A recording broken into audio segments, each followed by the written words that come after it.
ಎಲ್ಲರಿಗೂ ನಮಸ್ಕಾರ. 87ನೆಯ ಲೀಲಾಜಲ ನರಸಕ್ಕೆ ಎಲ್ಲರನ್ನು ಆತ್ಮೀಯವಾಗಿ ಸ್ವಾಗತಿಸ್ತಾ ಇದ್ದೇನೆ. ಇವತ್ತು ರಭಸ ಜೀವನದ ಕುರಿತಾಗಿ ಸರ್ ಅವರು ಮಾತಾಡಲಿಕ್ಕಿದ್ದಾರೆ. ನಮ್ಮ ರಸಮಯ ಜೀವನ ರಭಸಮಯ ಆಗಿದ್ದು ಏಕೆ? ರಭಸತು ಅಂದರೆ ದಕ್ಷತೆನೇ, ಅಂದರೆ ಎಫಿಷಿಯನ್ಸಿನೇ. ಹಾಗೆ ಇದರಿಂದ ಸಮಯದ ಉಳಿತಾಯ ಆಗುತ್ತದೆ. ಜೊತೆಗೆ ಅಧಿಕ ಕೆಲಸ ಮಾಡಿಬಿಡ್ತೇವೆ ಅನ್ನೋಂಥ ಆಸೆನೇ, ಒಂಟಿತನದ ಭಯವೇ ಅಥವಾ ಇದು ಅನಿವಾರ್ಯವೇ, ಎಲ್ಲ ವಿಚಾರಗಳ ಕುರಿತಾಗಿ ಸರ್ ಅವರು ಚರ್ಚೆ ಮಾಡಲಿಕ್ಕಿದ್ದಾರೆ. ಬಂದಂಥ ಎಲ್ಲರನ್ನೂ ಕೂಡ ಆತ್ಮೀಯವಾಗಿ ಸ್ವಾಗತಿಸ್ತಾ ಇದ್ದೇನೆ. ಜೊತೆಗೆ ಇನ್ನೊಂದು ಅರಿಕೆ ಅಂತಂದರೆ, ಈ ಒಂದು ಉಪನ್ಯಾಸದ ಅನಂತರ ಇನ್ನೊಂದು ವಿಷಯ ಬಾಕಿ ಇದೆ, ಅದು ಭಯ ಭೀತಿ ಅಂತೇಳಿ. ಈಗ ಆಚಾರ ವಿಚಾರ ಉಚ್ಚಾರ ಈ ಶೀರ್ಷಿಕೆ ಅಡಿಯಲ್ಲಿ ಎಲ್ಲ ಒಂದು ಉಪನ್ಯಾಸಗಳು ಸರಣಿಗಳು ನಡೀತಾ ಬರ್ತಾ ಇದೆ, ತಮಗೆಲ್ಲ ತಿಳಿದಿದೆ. ಹಾಗೆ ಅದರ ನಂತರದಲ್ಲಿ ಮತ್ತೆ ನಾವು ಮುಂದಿನ 100 ಉಪನ್ಯಾಸದವರೆಗೆ ಈ ಒಂದು ಶೀರ್ಷಿಕೆಯಲ್ಲಿ ನಡೆಸಬೇಕು ಅಂತೇಳಿ ನಾವು ಒಂದು ಗುರಿ ಹಾಕ್ಕೊಂಡಿದ್ದು. ಹಾಗಾಗಿ ಇನ್ನು ಉಳಿದ ಉಪನ್ಯಾಸಕ್ಕೆ ತಮ್ಮೆಲ್ಲರ ಕಡೆಯಿಂದ ಶೀರ್ಷಿಕೆ ಬಂದರೆ ಅದಕ್ಕೆ ಹೆಚ್ಚಿಗೆ ಆದ್ಯತೆಯನ್ನು ಕೊಟ್ಟು ಸರ್ ಅವರು ನಡೆಸ್ಕೊಡ್ಲಿಕ್ಕಿದ್ದಾರೆ. ಇಲ್ಲಾಂದರೆ ಈಗಾಗಲೇ ಕೆಲವೊಬ್ಬರು ಕೇಳಿದ್ದು ವಿಷಯಗಳಿದ್ದಾವೆ, ಅದನ್ನು ಕೂಡ ನಾನು ನಂತರ ಹಾಕ್ತೀನಿ. ಅದರ ಜೊತೆಗೆ ಮತ್ತೆ ಆದರೂ ತಮ್ಮ ಆಸಕ್ತಿಯ ವಿಷಯ ಇದ್ದರೆ ಅದನ್ನು ದಯವಿಟ್ಟು ವಾಟ್ಸಪ್ ಈ ಒಂದು ಗುಂಪಲ್ಲಿ ಮತ್ತೊಮ್ಮೆ ಹಂಚಿಕೊಳ್ಬೇಕಾಗಿ ವಿನಂತಿ. ಅದನ್ನು ಆದ್ಯತೆ ಮೇರೆಗೆ ಸರ್ ಅವರು ತೆಗೆದುಕೊಳ್ಳಲಿಕ್ಕಿದ್ದಾರೆ ಅಂತ ಹೇಳ್ತಾ ಮತ್ತೆ ಎಲ್ಲರನ್ನೂ ಆತ್ಮೀಯವಾಗಿ ಸ್ವಾಗತಿಸ್ತಾ ಸರ್ ಅವರು ಉಪನ್ಯಾಸ ಪ್ರಾರಂಭಿಸಬೇಕಾಗಿ ವಿನಿಸ್ತಾ ಇದ್ದಾರೆ.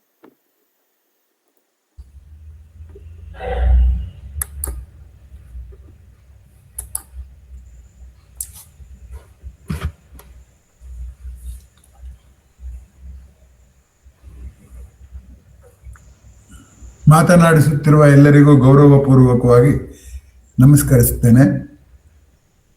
ನಾವು ಈಚಿನ ದಿನಗಳಲ್ಲಿ ಒಂದು ಅಹಂಕಾರ ಬೆಳೆಸ್ಕೊಂಡಿದ್ದೀವಿ. ಏನು ಅಂದರೆ, ನಾವೆಲ್ಲವನ್ನೂ ವೈಜ್ಞಾನಿಕವಾಗಿ ಮಾಡ್ತೀವಿ, ಎಲ್ಲವನ್ನೂ ಪ್ರಶ್ನಿಸ್ತೀವಿ. ಆಧಾರರಹಿತ ಹೇಳಿಕೆ ಏನಾದರೂ ಇದ್ದರೆ ಅದು ಧರ್ಮದಲ್ಲಿ ಮಾತ್ರ. ಆದ್ದರಿಂದ ಧಾರ್ಮಿಕ ವಿಷಯಗಳನ್ನ ಮತ್ತೆ ಪ್ರಶ್ನೆ ಮಾಡಬೇಕು, ಹಾಗೆ ಹೀಗೆ ಅಂತ ಇಂಥ ಅಭಿಪ್ರಾಯಗಳನ್ನ ನಾನು ಪದೇ ಅನೇಕರಿಂದ ಕೇಳಿದ್ದೇನೆ. ಆದರೆ ವಾಸ್ತವ ಸಂಗತಿ ಏನಪ್ಪಾ ಅಂತಂದ್ರೆ, ಧಾರ್ಮಿಕ ಸಂಗತಿ ಅಲ್ದಲೇನೆ ದೈನಂದಿನ ಸಂಗತಿಗಳಲ್ಲೂ ನಾವು ನಿರ್ಧಾರ ತಗೊಳ್ತಾ ಇರೋದು ಆಧಾರರಹಿತವಾದ ವಿಷಯಗಳ ಬಗ್ಗೆನೆ, ವಿಷಯಗಳನ್ನ ಆಧರಿಸಿಯೇನೆ.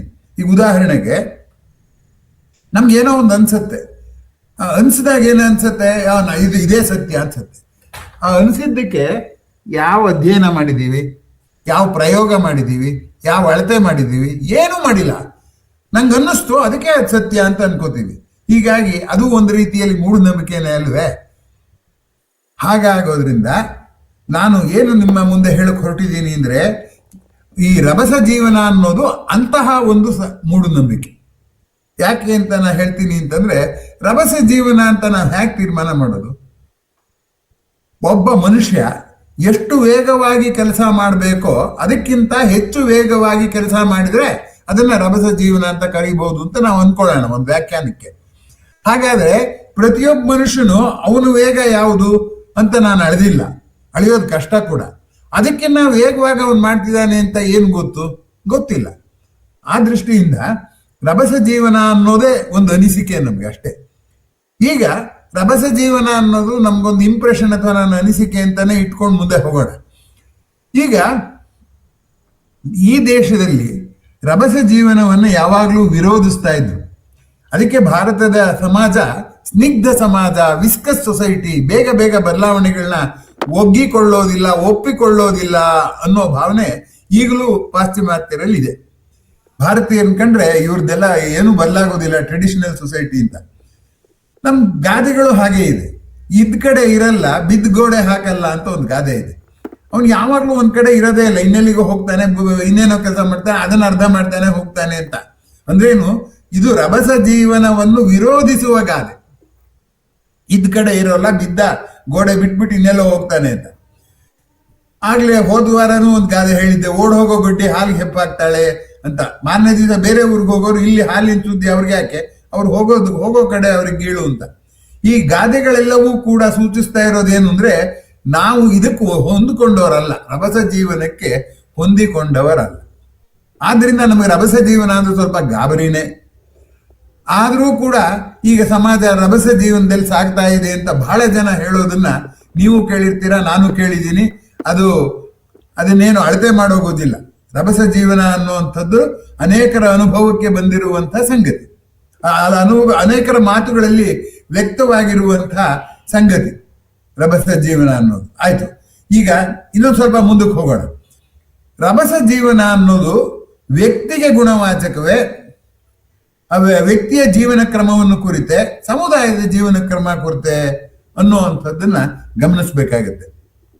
ಹಾಗೆ ನೋಡಿದ್ರೆ ವ್ಯಕ್ತಿಯ ಜೀವನ ಕುರಿತಂತೆ ಹೇಳಬಹುದು, ಅವನು ರಭಸ ಜೀವನ ಮಾಡ್ತಿದ್ದಾನೆ ಅಂತ ಅವ್ರು ನೋಡಿ ಸಮುದಾಯದ ರಭಸ ಜೀವನ ಅಂದ್ರೆ ಏನು ಅನ್ನೋದು ಆಮೇಲೆ ಹೋಗೋಣ. ಈ ವ್ಯಕ್ತಿಯ ರಭಸ ಜೀವನಕ್ಕೆ ತಗೋಣ. ಖಚಿತವಾಗಿ ಹೇಳಬೇಕಾದ್ರೆ ವ್ಯಕ್ತಿ ರಭಸ ಜೀವನ ಮಾಡಿದ ಈ ಸಮಾಜದಲ್ಲಿ, ಇಡೀ ಭಾರತೀಯ ಜನಜೀವನದಲ್ಲಿ ರಭಸ ಜೀವನ ಮಾಡೋರು ಇದ್ದಾರೆ, ಅತ್ಯಂತ ಪ್ರಶಾಂತವಾಗಿ ಜೀವನ ಮಾಡೋರು ಈಗಲೂ ಇದ್ದಾರೆ, ಅನೇಕ ಜನ ಇದ್ದಾರೆ. ಆದ್ದರಿಂದ ನಾವು ಈ ಸಮಾಜನ ರಭಸ ಜೀವನದ ಸಮಾಜ ಅಂತ ಹೇಳಬೇಕಾದ್ರೆ ನಮಗೆ ಆಧಾರ ಸಾಲದು ಅಂತ ನನಗನ್ಸುತ್ತೆ. ಇರ್ಲಿ, ಈಗ ವ್ಯಕ್ತಿಗೆ ತಗೊಂಡ್ರು ಕೂಡ ವ್ಯಕ್ತಿಯನ್ನ ಹೇಗೆ ಹೇಳೋದು, ಅವನು ರಭಸ ಜೀವನ ಮಾಡ್ತಿದ್ದಾನೆ ಅಂತ ಹೇಗೆ ಹೇಳೋದು ಅಂತ ಅಳಿಬೇಕಾದ್ರೆ, ಸೈದ್ಧಾಂತಿಕವಾಗಿ ಹೇಳಬೇಕಾದ್ರೆ ಪ್ರತಿಯೊಬ್ಬರಿಗೂ ಒಂದು ಕೆಲಸ ಮಾಡೋಕೆ ಒಂದು ವೇಗ ಇದೆ. ಒಂದು ಪುಟ ಬರಿಬೇಕು ಅಂತ ಇಟ್ಕೊಳ್ಳೋಣ, ನನಗೆ ಎಷ್ಟು ಸಮಯ ಬೇಕಾಗುತ್ತೋ ಇನ್ನೊಬ್ರಿಗೆ ಅದರಲ್ಲಿ ಅರ್ಧ ಸಮಯದಲ್ಲೇ ಆ ಪುಟ ಬರೀತಾರೆ, ಅದು ಅವ್ರ ಸಹಜ ವೇಗ, ಇದು ನನ್ನ ಸಹಜ ವೇಗ. ಇನ್ಯಾರೋ ಒಬ್ರು ನನಗಿನ್ನ ಜಾಸ್ತಿ ಹೊತ್ತು ತಗೋತಾರೆ, ಅದು ಅವರ ಸಹಜ ವೇಗ. ಆದ್ದರಿಂದ ಪ್ರತಿಯೊಬ್ಬರಿಗೂ ಸಹಜ ವೇಗ ಅಂತ ಒಂದಿರುತ್ತೆ, ನ್ಯಾಚುರಲ್ ಸ್ಪೀಡ್ ಅಂತ. ಆ ಸ್ಪೀಡನ್ನ ಮೀರಿ ಕೆಲಸ ಮಾಡುವಂತ ಒತ್ತಡಕ್ಕೆ ಸಿಕ್ಕಾಕೊಂಡ್ರೆ ಅದನ್ನ ರಭಸ ಜೀವನ ಅಂತ ಕರಿಬಹುದು. ಹಾಗಾದ್ರೆ ನಾವು ನಿಜವಾಗಿ ರಭಸ ಜೀವನ ಅರ್ಥ ಮಾಡ್ಕೊಂಡು ಹೇಳ್ಬೇಕಾದ್ರೆ ಸಹಜ ಜೀವನನ ಅಧ್ಯಯನ ಮಾಡ್ಬೇಕು, ಸಹಜ ವೇಗನ. ಆಮೇಲೆ ಅದಕ್ಕೆಲ್ಲ ಜಾಸ್ತಿ ಮಾಡ್ತಿದಾರಾ ಇಲ್ವಾ ಅಂತ ಅಧ್ಯಯನ ಮಾಡ್ಬೇಕು. ಇದು ಯಾರಿಂದಲೂ ಸಾಧ್ಯವಾಗೋದಿಲ್ಲ. ಯಾಕೆಂದ್ರೆ ಸಹಜ ವೇಗ ಅನ್ನೋದು ಅಷ್ಟೇ. ಈಗ ನನಗೆ ಬರೆಯೋ ವೇಗವೇ ಬೇರೆ, ಓದೋ ವೇಗವೇ ಬೇರೆ, ಮಾತಾಡೋ ವೇಗವೇ ಬೇರೆ, ಇನ್ನೊಂದು ಯಾವ್ದೋ ಕೆಲಸ ಮಾಡೋ ವೇಗವೇ ಬೇರೆ. ಪ್ರತಿ ಕೆಲಸಕ್ಕೂ ಒಂದೊಂದು ಸಹಜ ವೇಗ ಇದೆ. ಒಬ್ಬ ವ್ಯಕ್ತಿ ಬೆಳಗ್ಗೆಯಿಂದ ಸಾಯಂಕಾಲ ತನಕ ಎಷ್ಟು ಕೆಲಸ ಮಾಡ್ತಾನೋ ಅಷ್ಟು ಕೆಲಸದ ನ್ಯಾಚುರಲ್ ಸ್ಪೀಡ್ ಯಾವುದು, ಎಕ್ಸೆಸಿವ್ ಸ್ಪೀಡ್ ಯಾವುದು ಅಂತ ಕಂಡುಹಿಡ್ಕೋಬೇಕು ಅಂತ ಆದ್ರೆ ತುಂಬಾನೇ ಕಷ್ಟ ಆಗುತ್ತೆ. ಆ ದೃಷ್ಟಿಯಿಂದ ಈ ಸೈದ್ಧಾಂತಿಕವಾದಲ್ಲ. ಅದಕ್ಕೆ ನಾನು ಮೊದಲೇ ಹೇಳ್ಬಿಟ್ಟೆ, ರಭಸ ಜೀವನ ಅನ್ನೋದು ನಮ್ಮ ಇಂಪ್ರೆಷನ್ ಅಥವಾ ನಮ್ಮ ಅನಿಸಿಕೆ ಅಷ್ಟೇನೆ. ಈ ಅನಿಸಿಕೆ ಮೇಲೆ ನಾವೆಲ್ಲ ಮಾತಾಡ್ತೀವಿ. ರಭಸ ಜೀವನ ಅಂದ್ರೆ ಇನ್ನೊಬ್ರು ಹೌದೌದು ರಭಸ ಜೀವನ ಅಂತಾರೆ ಹೊರತು ಇದು ಹೇಗೆ ಈ ತೀರ್ಮಾನಕ್ಕೆ ಬಂದ್ರಿ ಅಂತ ಯಾರು ಕೇಳೋದೇ ಇಲ್ಲ. ಇರಲಿ ಬಿಡಿ. ಈಗ ಈ ವಿಧಾನ ಬಿಟ್ಬಿಟ್ಟು ಬೇರೆ ವಿಧಾನದಲ್ಲಿ ಹುಡ್ಕೋಣ. ರಭಸ ಜೀವನ ಅನ್ನುವಂಥದ್ದನ್ನ ಬೇರೆ ವಿಧಾನದಲ್ಲಿ ಹುಡ್ಕೋದಾದ್ರೆ ಹೇಗೆ ಹುಡುಕ್ಬೋದು ಅಂದ್ರೆ, ಯಾವ ಕೆಲಸ ಹೇಳಿದ್ರು ಕೂಡ ಅಯ್ಯೋ ನಂಗೆ ಬಿಡುವಿಲ್ಲ, ನಂಗೆ ಟೈಮ್ ಇಲ್ಲ, ನಂಗೆ 24 ಗಂಟೆ ಸಾಕಾಗ್ತಾ ಇಲ್ಲ ದಿವಸಕ್ಕೆ ಅಂತ ಯಾರಾದ್ರೂ ಹೇಳ್ಕೊಂಡು ಓಡಾಡ್ತಾರಲ್ಲ ಅವರು ರಭಸ ಜೀವನದಲ್ಲಿದ್ದಾರೇನೋ ಅಂತ ಹೇಳ್ಬೋದು. ಇಷ್ಟ್ರ ಮೇಲೆ ಅದು ಕೂಡ ಸ್ವಲ್ಪ ಪ್ರಶ್ನಾರ್ಹವಾದ್ದೆ. ಯಾಕೆ ಅಂತಂದ್ರೆ ಕೆಲವ್ರು ಏನ್ ಮಾಡ್ತಾರೆ ಅಂದ್ರೆ ಕೆಲಸ ತಪ್ಪಿಸ್ಕೊಳಕ್ ನಾನು ತುಂಬಾ ಬಿಸಿ ಅಂತ ಹೇಳ್ಕೊತಾರೆ. ಅವ್ರಿಗೆ ಕೆಲಸ ತುಂಬಾ ಬಿಸಿ ಅಂತ ಹೇಳ್ಕೊಳ್ಳೋದು ಹೆಮ್ಮೆಯ ಸಂಗತಿ. ಅದ್ ನಿಜ ಆಗಿಲ್ದೇ ಇರ್ಬೋದು. ಅನೇಕ ಜನ ನಾನು ಬಿಸಿ ಅಂತ ಹೇಳೋರೆಲ್ಲ ಬಿಸಿ ಇರೋದಿಲ್ಲ. ನಾನು ಈ ಕೆಲಸ ಮಾಡಕ್ ಆಗಲ್ಲ ಅಂತ ಹೇಳೋದಕ್ಕೆ ನಾನು ಬಿಸಿ ಇದ್ದೀನಿ ಅಂತ ಹೇಳೋರು ಇದ್ದಾರೆ. ಆ ದೃಷ್ಟಿಯಿಂದ ಅದು ಕೂಡ ಕಷ್ಟವೇ. ಆದ್ರೂ ಏನನ್ಬಹುದು ಅಂತಂದ್ರೆ ರಭಸ ಜೀವನ ಅಂದ್ರೆ ನಮ್ಗೆ ಯಾರಿಗೆ ಅನ್ನಿಸ್ತಾ ಇದೆಯೋ ನಂಗೆ ಈಗಿರೋ ಬೆಳಗಿನ ಈ ಅವಧಿ ಸಾಕಾಗ್ತಾ ಇಲ್ಲ ನಾನು ಮಾಡೋ ಕೆಲಸಕ್ಕೆ, ನಂಗೆ ಅಷ್ಟು ಕೆಲಸದ ಒತ್ತಡ ಇದೆ ಅಂತ ಅನ್ನುವಂಥದ್ದು ಇದೆಯಲ್ಲ, ಅದನ್ನ ಸಹಜ ರಭಸ ಜೀವನ ಅನ್ಬಹುದು. ಹಾಗಾದ್ರೆ ಒಂದು ಸಮುದಾಯದ ರಭಸ ಜೀವನ ಅಂದ್ರೆ ಏನ್ ಹೇಳ್ಬೇಕಾಗುತ್ತೆ ಅಂದ್ರೆ, ಹಾಗೆ ಹೇಳೋರ ಸಂಖ್ಯೆ ಜಾಸ್ತಿ ಇದ್ರೆ, ಒಂದು ಸಮುದಾಯದಲ್ಲಿ ನಂಗೆ ಸಮಯ ಸಾಕಾಗ್ತಿಲ್ಲ ಅನ್ನೋರ ಸಂಖ್ಯೆನೇ ಹೆಚ್ಚು ಸಂಖ್ಯೆಯಲ್ಲಿ ಇದ್ರೆ ಆಗ ಏನಾಗುತ್ತೆ, ಆ ಸಮಾಜ ಏನು ರಭಸ ಜೀವನ ಅಂತ. ಹಾಗೆ ನಾವು ಲೆಕ್ಕ ಹಾಕಿದ್ರು ಕೂಡ ನಗರ ಜೀವನ ಇದೆಯಲ್ಲ, ಆ ನಗರ ಜೀವನ ರಭಸ ಜೀವನ. ಗ್ರಾಮೀಣ ಜೀವನ ಇವತ್ತಿಗೂ ಕೂಡ ಶಾಂತವಾಗಿ ಆ ಸಹಜ ವೇಗದಲ್ಲೇ ಮನುಷ್ಯರು ಕೆಲಸ ಮಾಡಿಕೊಂಡು ಇರೋದಕ್ಕೆ ಅನುಕೂಲವಾಗಿದೆ. ಯಾಕೆಂದ್ರೆ ಕೃಷಿಯಲ್ಲಿ 3 ತಿಂಗಳು ಮಾತ್ರ ಕೆಲಸ ಇರುತ್ತೆ, ಇನ್ನು 6-7 ತಿಂಗಳು ಬಿಡುವಿರುತ್ತೆ. ಬೇರೆ ಕೆಲಸನೂ ಮಾಡಿಕೊಂಡು ಸಮಾಧಾನವಾಗಿ ಶಾಂತವಾಗಿರೋಕ್ಕೆ ಸಾಧ್ಯ ಇದೆ. ಹೀಗಾಗಿ ಇಲ್ಲಿ ರಭಸ ಜೀವನ ಅನ್ನೋದು ವಿಶೇಷವಾಗಿ ಕಂಡು ಬರುವಂಥದ್ದು ನಗರಗಳಲ್ಲಿ ಅನ್ನುವಂಥ ಮಾತನ್ನ ಗಮನಿಸಬೇಕು. ಒಂದ್ಸರಿ DVG ಅವರ ಮಗ BGL ಸ್ವಾಮಿ, ಒಬ್ಬನೇ ಮಗ ಅವ್ರಿಗೆ, ಅವ್ರನ್ನು ಚೆನ್ನೈಲಿದ್ರು. ಅಪ್ಪನಿಗೆ ಕಾಗದ ಬರೀತಿದ್ರು. ಒಂದ್ಸರಿ ಎಷ್ಟು ದಿವಸ ಆದರೂ ಕಾಗದ ಬರೀಲಿಲ್ಲ. DVG ಅವರು ಅವರಿಗೆ ಕಾಗದ ಬರೆದ್ರು. ಯಾಕೆಪ್ಪ ನೀನು ನನ್ನ ಕಾಗದ ಬರೆಯೋದೇ ನಿಲ್ಲಿಸ್ಬಿಟ್ಟಿದ್ಯಾ, ಹೀಗಿದ್ರೆ ಹೇಗಾಗತ್ತಪ್ಪ ಅಂತ ಹೇಳಿ ಕಾಗದ ಬರೆದ್ರು. ಅವರು ಹೇಳಿದ್ರು, ಅವಾಗ ಇವಾಗ ಫೋನ್ ಇರಲಿಲ್ವಲ್ಲ, ಅವ್ರು ಇನ್ನೊಂದು ಕಾಗದ ಬರೆದು ಹೇಳಿದ್ರು, ನಂಗೆ ಕಾಗದ ಬರೆಯುವಷ್ಟು ಬಿಡುವಿಲ್ಲ, ವಿಪರೀತ ಕೆಲಸ, ನಂಗೆ ರಭಸ ಜೀವನ ಆಗ್ಬಿಟ್ಟಿದೆ, ಕೆಲಸ ಮಾಡ್ತಿರೋ. ಅವರು DVGಗೆ ಉತ್ತರ ಬರೆದ್ರು. ಅದಕ್ಕೆ DVG ಕೊಟ್ಟ ಉತ್ತರ ತುಂಬಾ ಸ್ವಾರಸ್ಯವಾಗಿದೆ. ಅವ್ರು ಏನ್ ಹೇಳ್ತಾರೆ ಅಂದ್ರೆ, ನೀನ್ ಕೆಲಸ ಮಾಡ್ತಿರೋದು ನನಗೂ ಹೆಮ್ಮೆ ಸಂಗತಿ, ಅಷ್ಟೊಂದು ಕೆಲಸ ಮಾಡ್ತಿದ್ಯಲ್ಲ, ಮಾಡು, ಪರವಾಗಿಲ್ಲ. ಆದರೆ ಒಂದಂಶ ಮರಿಬೇಡ, ಏನು ಅಂದ್ರೆ ಕೆಲಸ ಮಾಡ್ತಿದ್ದೀನಿ ಅನ್ನೋದು ನಿನ್ ಮನಸ್ಸಿಗೆ ಬರಬಾರ್ದು. ಕೆಲಸ ಮಾಡ್ತಿದ್ದೀನಿ ಅನ್ನೋದು ನಿನ್ ಮನಸ್ಸಿಗೆ ಬರಬಾರ್ದು. ನಾನು ರಭಸ ಜೀವನ ನಡೆಸ್ತಿದ್ದೀನಿ ನಿನ್ ಮನಸ್ಸಿಗೆ ಬಂದ್ರೆ ಮನಸ್ಸಿಗೆ ಆಯಾಸ ಆಗತ್ತೆ. ಆದ್ರಿಂದ ನಿನ್ನ ಕೈಲಿ ನಿನ್ನ ಸಂದರ್ಭ ಕೆಲಸ ಮಾಡಿಸ್ತಾ ಇದೆ ಅಂತ ಅನ್ಕೋ. ಅದು ಬಿಟ್ಬಿಟ್ಟು ನಾನ್ ಮಾಡ್ತಾ ಇದ್ದೀನಿ, ಬೇಗ ಬೇಗ ಮಾಡ್ತಾ ಇದ್ದೀನಿ ಅಂತ ಅನ್ಕೋಬೇಡ. ಶ್ರೀರಾಮನಿಗೆ ಅಕ್ಲಿಷ್ಟ ಕರ್ಮಣಃ ಅಂತ ಹೆಸರಿದೆ. ಕಷ್ಟವಿಲ್ಲದೆ ಕೆಲಸ ಮಾಡ್ತಿದ್ದ ಶ್ರೀರಾಮ ಅಂತ. ಆದ್ರಿಂದ ನೀನು ಕೂಡ ಕಷ್ಟ ಜೀವನ ಮಾಡು, ರಭಸ ಜೀವನ ಮಾಡು, ಆದ್ರೆ ಮನಸ್ಸಿಗೆ ಆ ರಭಸ ಜೀವನವನ್ನು ತಂದ್ಕೋಬೇಡ ಅನ್ನುವಂತ ಒಂದು ಒಳ್ಳೆಯ ಉಪದೇಶ. ನನಗಂತೂ ತುಂಬಾ ಇಷ್ಟವಾದಂತ ಉಪದೇಶ ಅದು. ಹಾಗಾಗಿ ಹಾಗಂತ ಅವರು ಬರ್ದಿದ್ರು ಅನ್ನುವಂಥದ್ದನ್ನ ನಾನು ಇಲ್ಲಿ ನಿಮ್ಗೆ ನೆನಪು ಮಾಡ್ಕೊಡ್ತೇನೆ. ಅಂದ್ರೇನು, DVG ಅವರು ಕೂಡ ರಭಸ ಜೀವನದ ವಿರೋಧಿ ಅಲ್ಲದೆ ಇದ್ರು, ರಭಸ ಜೀವನದ ಪ್ರಜ್ಞೆ ನಮ್ಮನ್ನ ಬಾಧಿಸದೇ ಇರೋಷ್ಟು ನೋಡ್ಕೋಬೇಕು ಅಂತ ಹೇಳಿದ್ರು. ಹಾಗಾಗಿ ಕೆಲವರಿಗೆ ರಭಸ ಜೀವನವೇ ಇದೆ, ಕೆಲವರಿಗೆ ರಭಸ ಜೀವನದ ಅವೇರ್ನೆಸ್ ಅಥವಾ ಪ್ರಜ್ಞೆ ಇದೆ ಅನ್ನುವಂಥದ್ದು ಗಮನಿಸಬೇಕಾದದ್ದು. ಜೊತೆಗೆ ಈಚಿನ ದಿನಗಳಲ್ಲಿ ರಭಸ ಜೀವನವನ್ನ ಒಂಥರ ಉತ್ತೇಜನ ಕೊಡುವಂತ ಕೆಲವು ಬದಲಾವಣೆಗಳಾಗಿದೆ. ಈಗ ಉದಾಹರಣೆಗೆ FM ರೈನ್ಬೋ ಅಂತ ಇದೆಯಲ್ಲ, ನೀವು ಒಂದ್ಸರಿ ಹಾಕೊಂಡು ಕೇಳಿ, ಅವ್ರು ಏನ್ ಮಾತಾಡ್ತಾರೆ ಅಂತ ಅರ್ಥವೇ ಆಗಲ್ಲ. ಯಾಕೆಂದ್ರೆ ಅಷ್ಟು ವೇಗದಲ್ಲಿ ಹೆಚ್ಚು ಮಾಹಿತಿಯನ್ನ ಅವರು ಹೇಳೋದಕ್ಕೆ ಪ್ರಯತ್ನ ಪಡ್ತಾರೆ. ಹಾಗೆ ಈ ಸಿನಿಮಾ ಹಾಡುಗಳಲ್ಲೂ ಬ್ರೆತ್ಲೆಸ್ ಸ್ಯಾಂಗ್ ಅಂತ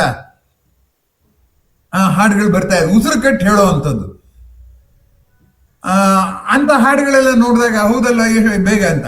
ನನಗೆ ಗೊತ್ತಿರ್ಲಿಲ್ಲ, ಈ FM ನಲ್ಲಿ ಕೆಲಸ ಮಾಡೋರಿಗೆ ಟ್ರೈನಿಂಗ್ ಕೊಡ್ತಾರಂತೆ, ತರಬೇತಿ ಕೊಡ್ತಾರಂತೆ, ಬೇಗ ಬೇಗ ಮಾತಾಡೋದು ಹೇಗೆ ಅಂತ.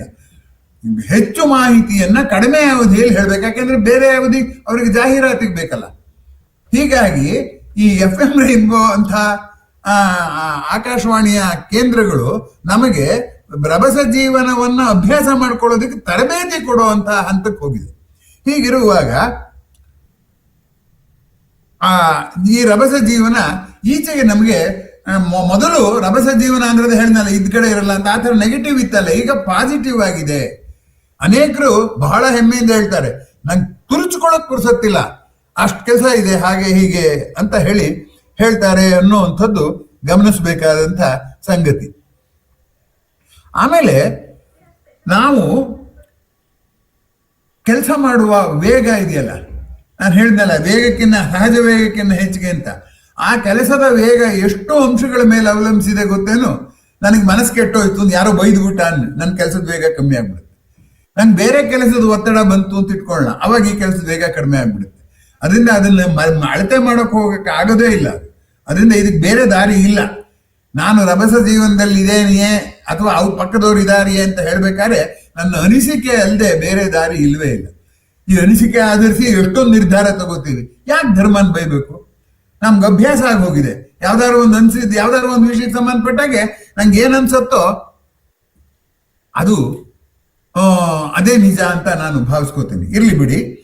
ಈ ರಭಸ ಜೀವನದಲ್ಲಿ ಇನ್ನೂ ಒಂದು ಅನುಕೂಲ ಇದೆ, ಇನ್ನೊಂದು ಕಾರಣ ಇದೆ ರಭಸ ಜೀವನಕ್ಕೆ. ರಭಸ ಜೀವನ ಅಂತ ಹೇಳ್ಕೊಳ್ಳೋದು ಯಾಕೆ ಜನಪ್ರಿಯ ಆಗ್ತಾ ಇದೆ ಅನ್ನೋದಕ್ಕೆ ನಾನು ಹೇಳ್ತಾ ಇದ್ದೀನಿ. ರಭಸ ಜೀವನ ಈಚೆಗೆ ಯಾಕೆ ಜನಪ್ರಿಯ ಆಗ್ತಿದೆ ಅಂದ್ರೆ, ಹಿಂದಿನ ಜನಕ್ಕೆ ಬಿಡುವಿರ್ತಿತ್ತು, ಬೇಕಾದಾಗ ಬಿಡುವಿರ್ತಿತ್ತು. ಆದ್ರೆ ಈಗಿನ ಜನಕ್ಕೆ ಬೇಕಾದಾಗ ಬಿಡುವು ಇರೋದು ಇಷ್ಟ ಇಲ್ಲ. ಬಿಡುವು ಮಾಡ್ಕೊಳಕ್ ಹೋದ್ರು ಅವ್ರು ಮಾಡ್ಕೊಳ್ಳೋದಿಲ್ಲ. ಯಾಕಪ್ಪ ಅಂದ್ರೆ ಏನೋ ಕೆಲಸ ಮಾಡದೆ ಸುಮ್ಮನೆ ಕೂತ್ಕೊಂಡಾಗ ನಮ್ಮನ್ನ ಒಂಟಿತನ ಬಾಧಿಸತ್ತೆ. ಯಾವಾಗ ಒಂಟಿತನ ಬಾಧಿಸತ್ತೆ ಅದು ನಮ್ಗೆ ಬಹಳ ಹಿಂಸೆ. ಅದರಿಂದ ಈ ಒಂಟಿತನದಿಂದ ದೂರ ಹೋಗ್ಬೇಕಾದ್ರೆ ಏನ್ ಮಾಡ್ಬೇಕು? ನಿರಂತರವಾಗಿ ಏನಾದ್ರು ಕೆಲಸ ಮಾಡ್ತಾ ಇರ್ಬೇಕು. ಇಲ್ಲ ಕೆಲಸ ಮಾಡಕ್ ಏನು ಇಲ್ದಿರ ಒಂದ್ ರೌಂಡ್ ಹೋಗಿ ಬರ್ತೀನಿ, ಪೇಟೆ ಎಲ್ಲ ಸುತ್ತಾಡ್ಕೊಂಡ್ ಬರ್ತೀನಿ ಅನ್ಬೇಕು. ಹೀಗಾಗಿ ನಮ್ಮ ಬದುಕು ಹೇಗಾಗ್ಬಿಟ್ಟಿದ್ಯಪ್ಪ ಅಂತಂದ್ರೆ ನಮ್ಗೆ ರಭಸ ಜೀವನ ಇಲ್ದಿದ್ರೆ ಇರಕ್ಕೆ ಸಾಧ್ಯವಿಲ್ಲ ಅಂತ ಅನ್ನುವ ಹಂತಕ್ಕೆ ನಾವು ಬಂದಿದ್ದೇವೆ. ಆಯ್ತಪ್ಪ, ರಭಸ ಜೀವನದ ಬಗ್ಗೆ ಸಮರ್ಥನೆ ಮಾಡೋರು ಏನ್ ಹೇಳ್ತಾರೆ? ಆಗ್ಲೇ ಗಣೇಶ್ ಅವ್ರು ಹೇಳಿದಾಗೆ ಸಮಯ ಉಳಿತಾಯ ಆಗತ್ತೆ ಅಂತ. ಆಯ್ತು, ಸಮಯ ಉಳಿತಾಯ ಮಾಡಿ ಏನ್ ಮಾಡಿದ್ದೀರಾ ನೀವು? ಅದರಲ್ಲೂ ಬಿಡುವನ್ನ ಆನಂದಿಸ್ಬೇಕಾದ್ರೆ ಒಂದು ಮನಸ್ಸಿದ್ಧತೆ ಬೇಕು. ಬಿಡುವನ್ನ ಆನಂದಿಸೋದಕ್ಕೆ ಸಿದ್ಧತೆ ಮಾಡ್ಕೊಳ್ದೆ ಹೋದ್ರೆ ಏನಾಗ್ಬಿಡುತ್ತೆ ಅಂದ್ರೆ ಆ ಬಿಡುವು ನಮ್ಗೆ ಹೊರೆ ಆಗಕ್ ಶುರು ಆಗ್ಬಿಡುತ್ತೆ. ಯಾಕೆಂದ್ರೆ ಕಾಯ್ಕೊಂಡಿದ್ದು ಎಲ್ಲಾ ಚಿಂತೆಗಳು ಆ ಬಿಡುವಿನ ಟೈಮಲ್ಲೇ ಬರುತ್ತೆ.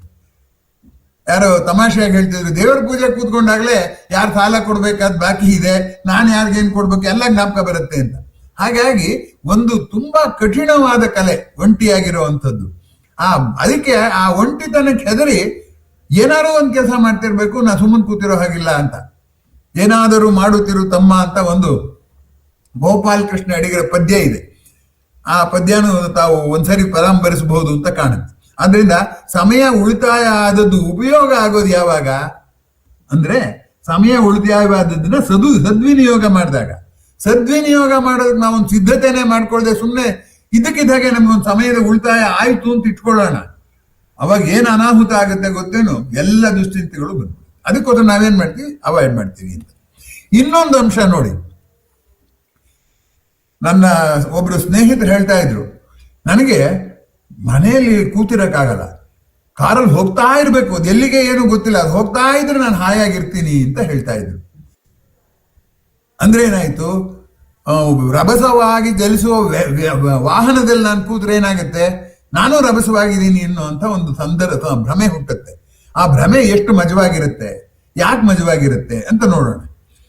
ಈ ಒಂದು ವಾಹನದಲ್ಲಿ ಕೂತ್ಕೊಂಡು ವೇಗವಾಗಿ ಹೋಗುವಾಗ ಏನಾಗುತ್ತೆ? ಒಂದು ದೃಶ್ಯ ನನ್ನ ಕಣ್ಣಿಗೆ ಬೀಳುತ್ತೆ, ಇನ್ನೂ ನಾನು ನೋಡಕ್ಕೆ ಇಲ್ಲ, ಇನ್ನೊಂದು ದೃಶ್ಯ ಬಂದ್ಬಿಡುತ್ತೆ. ಹಾಗಾಗಿ ವೇಗವಾಗಿ ದೃಶ್ಯ ಬದಲಾಗೋದ್ರಿಂದ ನನ್ನ ಮನಸ್ಸು ಹೊರಗಡೆಯ ಪ್ರಪಂಚದ ಸಂಪರ್ಕನೇ ಕಳ್ಕೊಂಡ್ಬಿಡುತ್ತೆ. ಯಾಕೆಂದ್ರೆ ಯಾವುದನ್ನು ಪೂರ್ತಿ ನೋಡಕ್ಕಾಗಲ್ವಲ್ಲ. ಹಾಗಾಗಿ ಏನಾಗುತ್ತೆ ಅಂದ್ರೆ ನಮ್ಮ ಲಕ್ಷ್ಯ ಮೂರೇ ಕಡೆಗೆ ಇರಕ್ ಸಾಧ್ಯ. ಒಂದು ಲೋಕದ ಕಡೆಗೆ ಇರಕ್ ಸಾಧ್ಯ, ಲೋಕ ಲಕ್ಷ್ಯ ಅಂತ ಕರೆಯೋಣ. ಮನೋಲಕ್ಷ್ಯ ನನ್ನ ಮನಸ್ಸಿನ ಕಡೆಗೆ ಇರಕ್ ಸಾಧ್ಯ. ಇಲ್ಲದ್ರೆ ಇವೆರಡನ್ನೂ ಬಿಟ್ಬಿಟ್ಟು ನಾವು ಸಾರ್ವತ್ರಿಕ ಚಿಂತನೆಯ ಕಡೆಗೆ ಲಕ್ಷ್ಯ ಕೊಡ್ಬೋದು, ಅಥವಾ ನಮ್ಮ ಹಳೆಯ ನೆನಪುಗಳ ಬಗ್ಗೆ ಲಕ್ಷ್ಯ ಕೊಡ್ಬೋದು, ನಾಳಿನ ಕನಸಿನ ಬಗ್ಗೆ ಲಕ್ಷ್ಯ ಕೊಡ್ಬೋದು. ಅದು ಯಾವ್ದು ಬೇಕಾದ್ರೂ ಕೊಡೋಣ. ಆದ್ರೆ ನಾವೇನಾದ್ರೂ ಮನಸ್ಸಿನ ಕಡೆ ಲಕ್ಷ್ಯ ಕೊಟ್ರೆ ನಮಗೆ ಬೇಜಾರು. ಯಾಕಂದ್ರೆ ನಮ್ಮ ಮನಸ್ಸು ಅಶಿಸ್ತಿನಿಂದ ಕೂಡಿದೆ. ಅದಕ್ಕೋಸ್ಕರ ಮನಸ್ಸಿನ ಕಡೆ ಲಕ್ಷ್ಯ ಕೊಡೋದನ್ನ ತಪ್ಪಿಸಿದ್ರೆ ಲೋಕದ ಕಡೆ ಕೊಡ್ಬೇಕು. ಲೋಕದ ಕಡೆ ಬಂದ್ರೂ ನಂಗೆ ಆಲೋಚನೆ ಯಾಕೆ ಕೊಡುದು? ಅವಾಗ ಏನ್ ಮಾಡ್ಬೇಕು? ದೃಶ್ಯಗಳು ಬೇಗ ಬೇಗ ಬೇಗ ಬೇಗ ಬದಲಾಗ್ಬೇಕು. ಅದರಿಂದ ಕಾರಲ್ಲಿ ಹೋಗೋದು ಮಕ್ಕಳಿಗೂ ಕೂಡ ಇಷ್ಟ, ದೊಡ್ಡವ್ರಿಗೂ ಕೂಡ ಯಾಕೆ ಇಷ್ಟ ಅಂತಂದ್ರೆ ಕೆಲಸ ಮಾಡುವ ಜವಾಬ್ದಾರಿ ಇಲ್ಲ. ಮನಸ್ಸಿನ ಕಡೆ ತನ್ನ ಚಿಂತೆಯನ್ನೆಲ್ಲ ಮರೆಯಕ್ಕೆ ಅದೇ ಸುಲಭವಾದ ವಿಧಾನ. ಕೂತ್ಕೊಂಡ್ ಕಡೆನೆ ಎಲ್ಲ ಚಿಂತೆ ಮರೆಯುತ್ತೆ. ಚಾಲಕನಿಗೆ ಹೊರತುಪಡಿಸಿ, ಚಾಲಕನೇ ಆಫ್ಕೋರ್ಸ್ ಅವನಿಗೂ ಮರೆಯುತ್ತೆ. ಯಾಕಂದ್ರೆ ಅವನು ಈ ಬರೋ ವಾಹನಗಳು ನೋಡ್ಬೇಕು.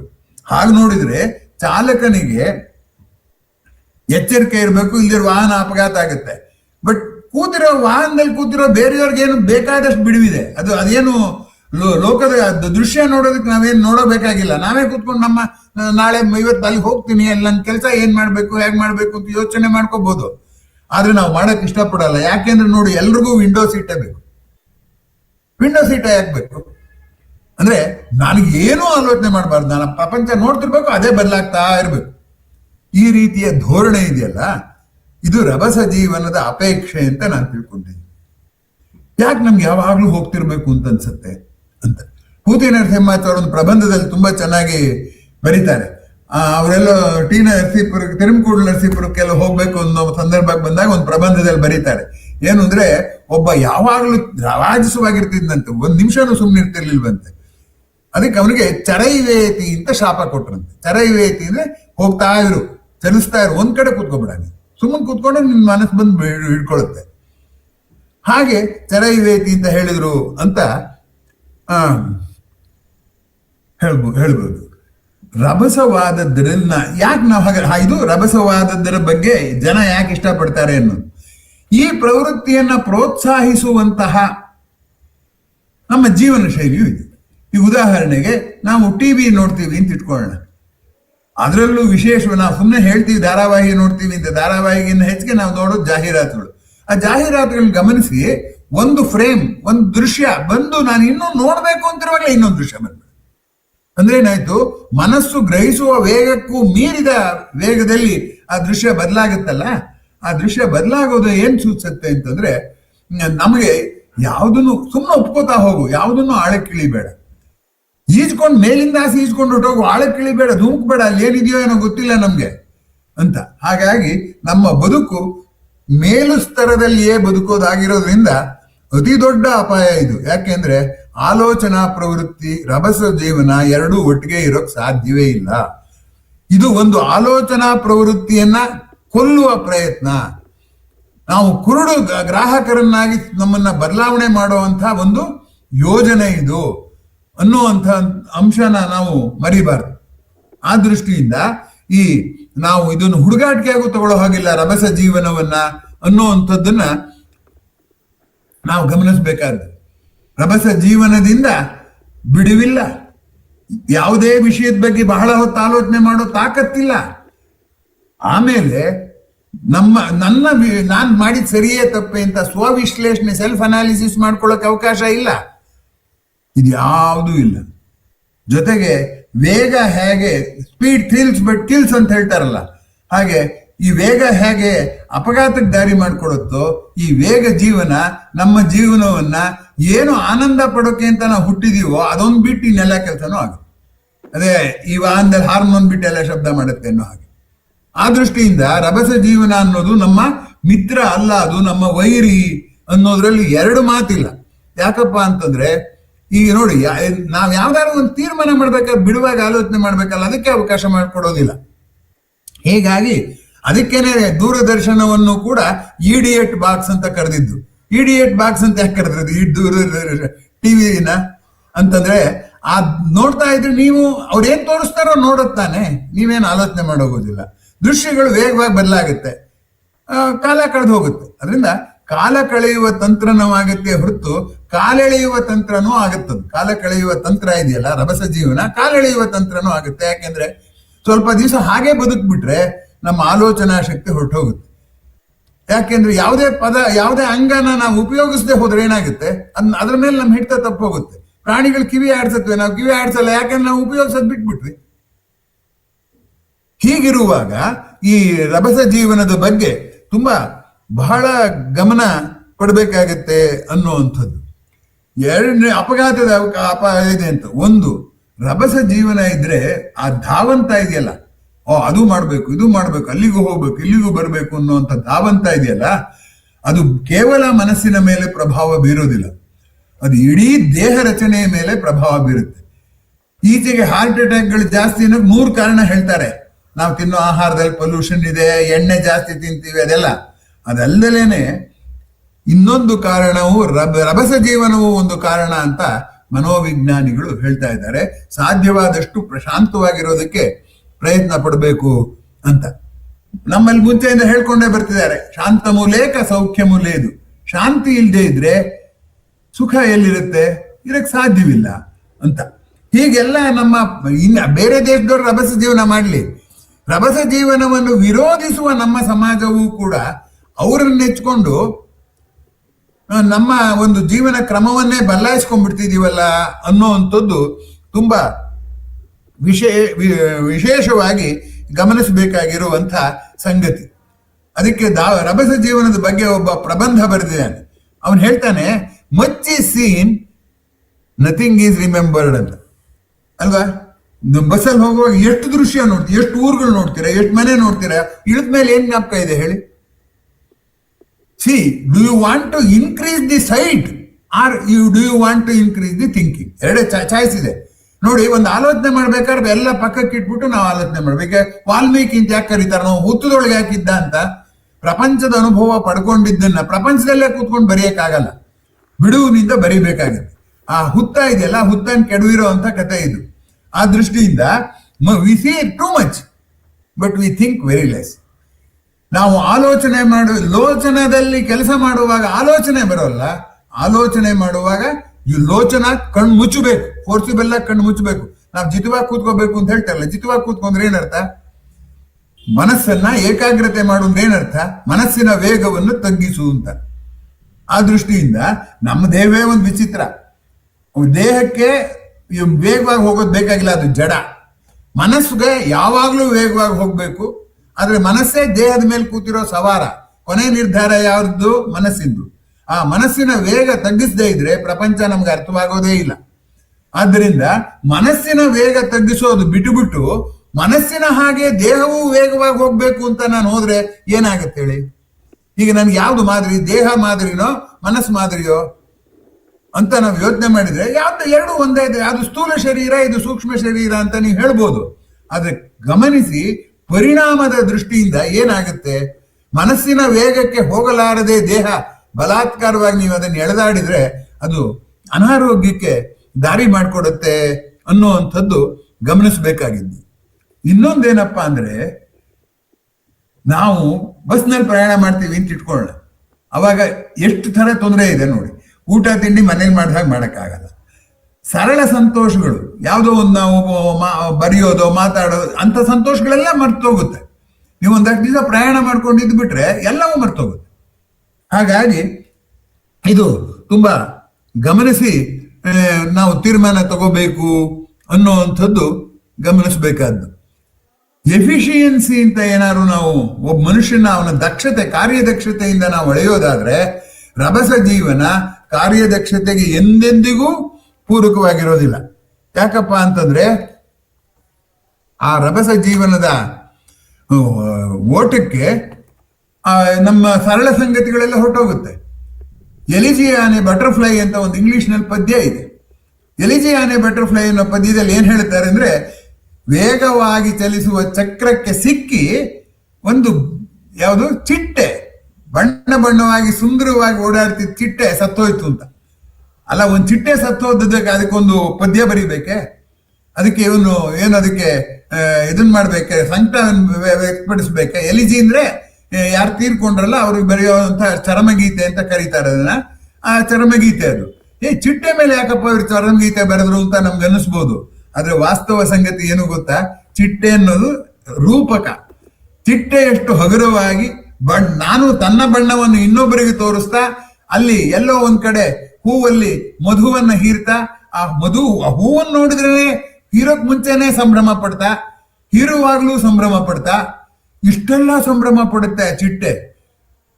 ಎಷ್ಟು ಹಗುರವಾಗಿದೆ. ಬೇಂದ್ರೆ ಬರೀತಾರೆ, ಗಾಳಿ ಕೆನೆಯಲ್ಲೇನ ಮಾಡಿದ್ದಾರ ತಾನ ಅಂತ ಹೇಳಿದ್ ನಾನು ಹೋದ್ಸರಿ. ಆ ಗಾಳಿಯ ಕೆನೆಲ್ ಮಾಡಿದಾಗಿದೆಯಂತೆ ಚಿಟ್ಟೆ. ಆ ಚಿಟ್ಟೆ ಬದುಕು ನಮ್ಗೆ ಆದರ್ಶವಾಗಬೇಕಾಗಿತ್ತು. ಆ ಚಿಟ್ಟೆನೇ ನಾವು ಚಂಚಲ ಅಂತಿದ್ವಿ. ಚಿಟ್ಟೆ ಚಂಚಲ, ದುಂಬಿ ಚಂಚಲ ಅಂತ. ಈಗ ನಾವು ಚಿಟ್ಟೆ ಚಂಚಲವೂ ಸಾಲದು ನಮ್ಗೆ, ಇನ್ನೂ ಬೇರೆ ಚಂಚಲವನ್ನು ಕೂಡ ನಾವು ಅಪೇಕ್ಷೆ ಪಡ್ತಾ ಇದ್ದೀವಿ ಅನ್ನುವಂಥದ್ದನ್ನ ನಾವಿಲ್ಲಿ ವಿಶೇಷವಾಗಿ ಗಮನಿಸಬೇಕಾದ್ದು. ಇದು ಒಂದು ರೀತಿಯಲ್ಲಿ ನನ್ನ ಮನಸ್ಸನ್ನ ಶುದ್ಧಿ ಮಾಡ್ಕೊಳ್ಳೋ, ನನ್ನ ತಪ್ಪನ್ನ ಸರಿಪಡಿಸ್ಕೊಳ್ಳೋ ಆತ್ಮಶೋಧನೆ ಇದೆಯಲ್ಲ, ಅದನ್ನ ತಪ್ಪಿಸ್ಕೊಳ್ಳೋ ದಾರಿ ಇದು ರಭಸ ಜೀವನ ಅನ್ನುವಂಥದ್ದನ್ನ ತುಂಬಾ ವಿಶೇಷವಾಗಿ ಗಂಭೀರವಾಗಿ ತಗೋಬೇಕಾಗತ್ತೆ ಅನ್ನುವಂಥದ್ದು. ಹೊಣೆಯೂ ಇಲ್ಲ, ಹೊರೆಯೂ ಇಲ್ಲ, ತಿರುಗಾಡ್ಕೊಂಡಿರೋದು. ಹಾಗಾಗಿ ಈ ರಭಸ ಜೀವನದ ಬಗ್ಗೆ ಅತ್ಯಂತ ಗಂಭೀರವಾಗಿ ತಾವು ಆಲೋಚನೆ ಮಾಡಬೇಕು ಅಂತ ನಾನು ಈಗೆಲ್ಲ ನನ್ನ ಎಲ್ಲ ಆಲೋಚನೆ ಮಾಡಿ ಹೇಳ್ತೀನಿ, ನೀವು ಕೇಳ್ಕೊಂಬಿಡಿ ಅಂತಲ್ಲ. ನಿಮ್ಮ ಆಲೋಚನೆಯನ್ನ ಇನ್ನೂ ಆಳವಾಗಿ ಹೋಗೋದಕ್ಕೆ ಪ್ರೇರಣೆ ಕೊಡೋದು ಈ ವೆಬಿನಾರ್ನ, ಈ ಜಾಲನ್ಯಾಸದ ಉಪಯೋಗ ಅಂತ ಇಟ್ಕೊಳ್ಳಿ. ಇದಿರ್ಲಿ. ಇನ್ನೊಂದಿದೆ, ಸಾಂಸ್ಥಿಕ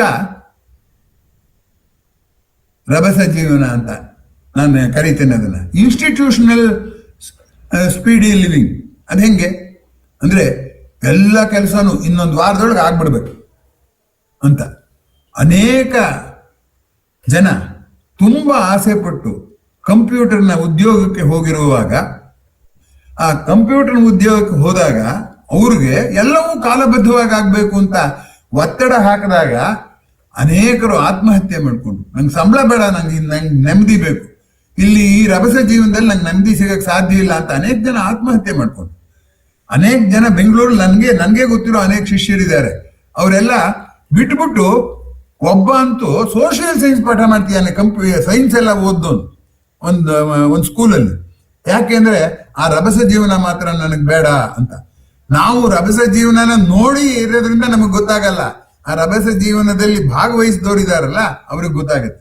ಯಾಕಪ್ಪ ಅಂತಂದ್ರೆ ಕಾಲಬದ್ಧವಾದಾಗ ಏನಾಗುತ್ತೆ ಅಂದ್ರೆ ಸಮಯ ಮಿತಿಲಿ ಮಾಡ್ಬೇಕು ಅನ್ನೋ ಒತ್ತಡ ಇದೆಯಲ್ಲ, ಕೆಲಸದ ಆಯಾಸಕ್ಕಿಂತ ಜಾಸ್ತಿ.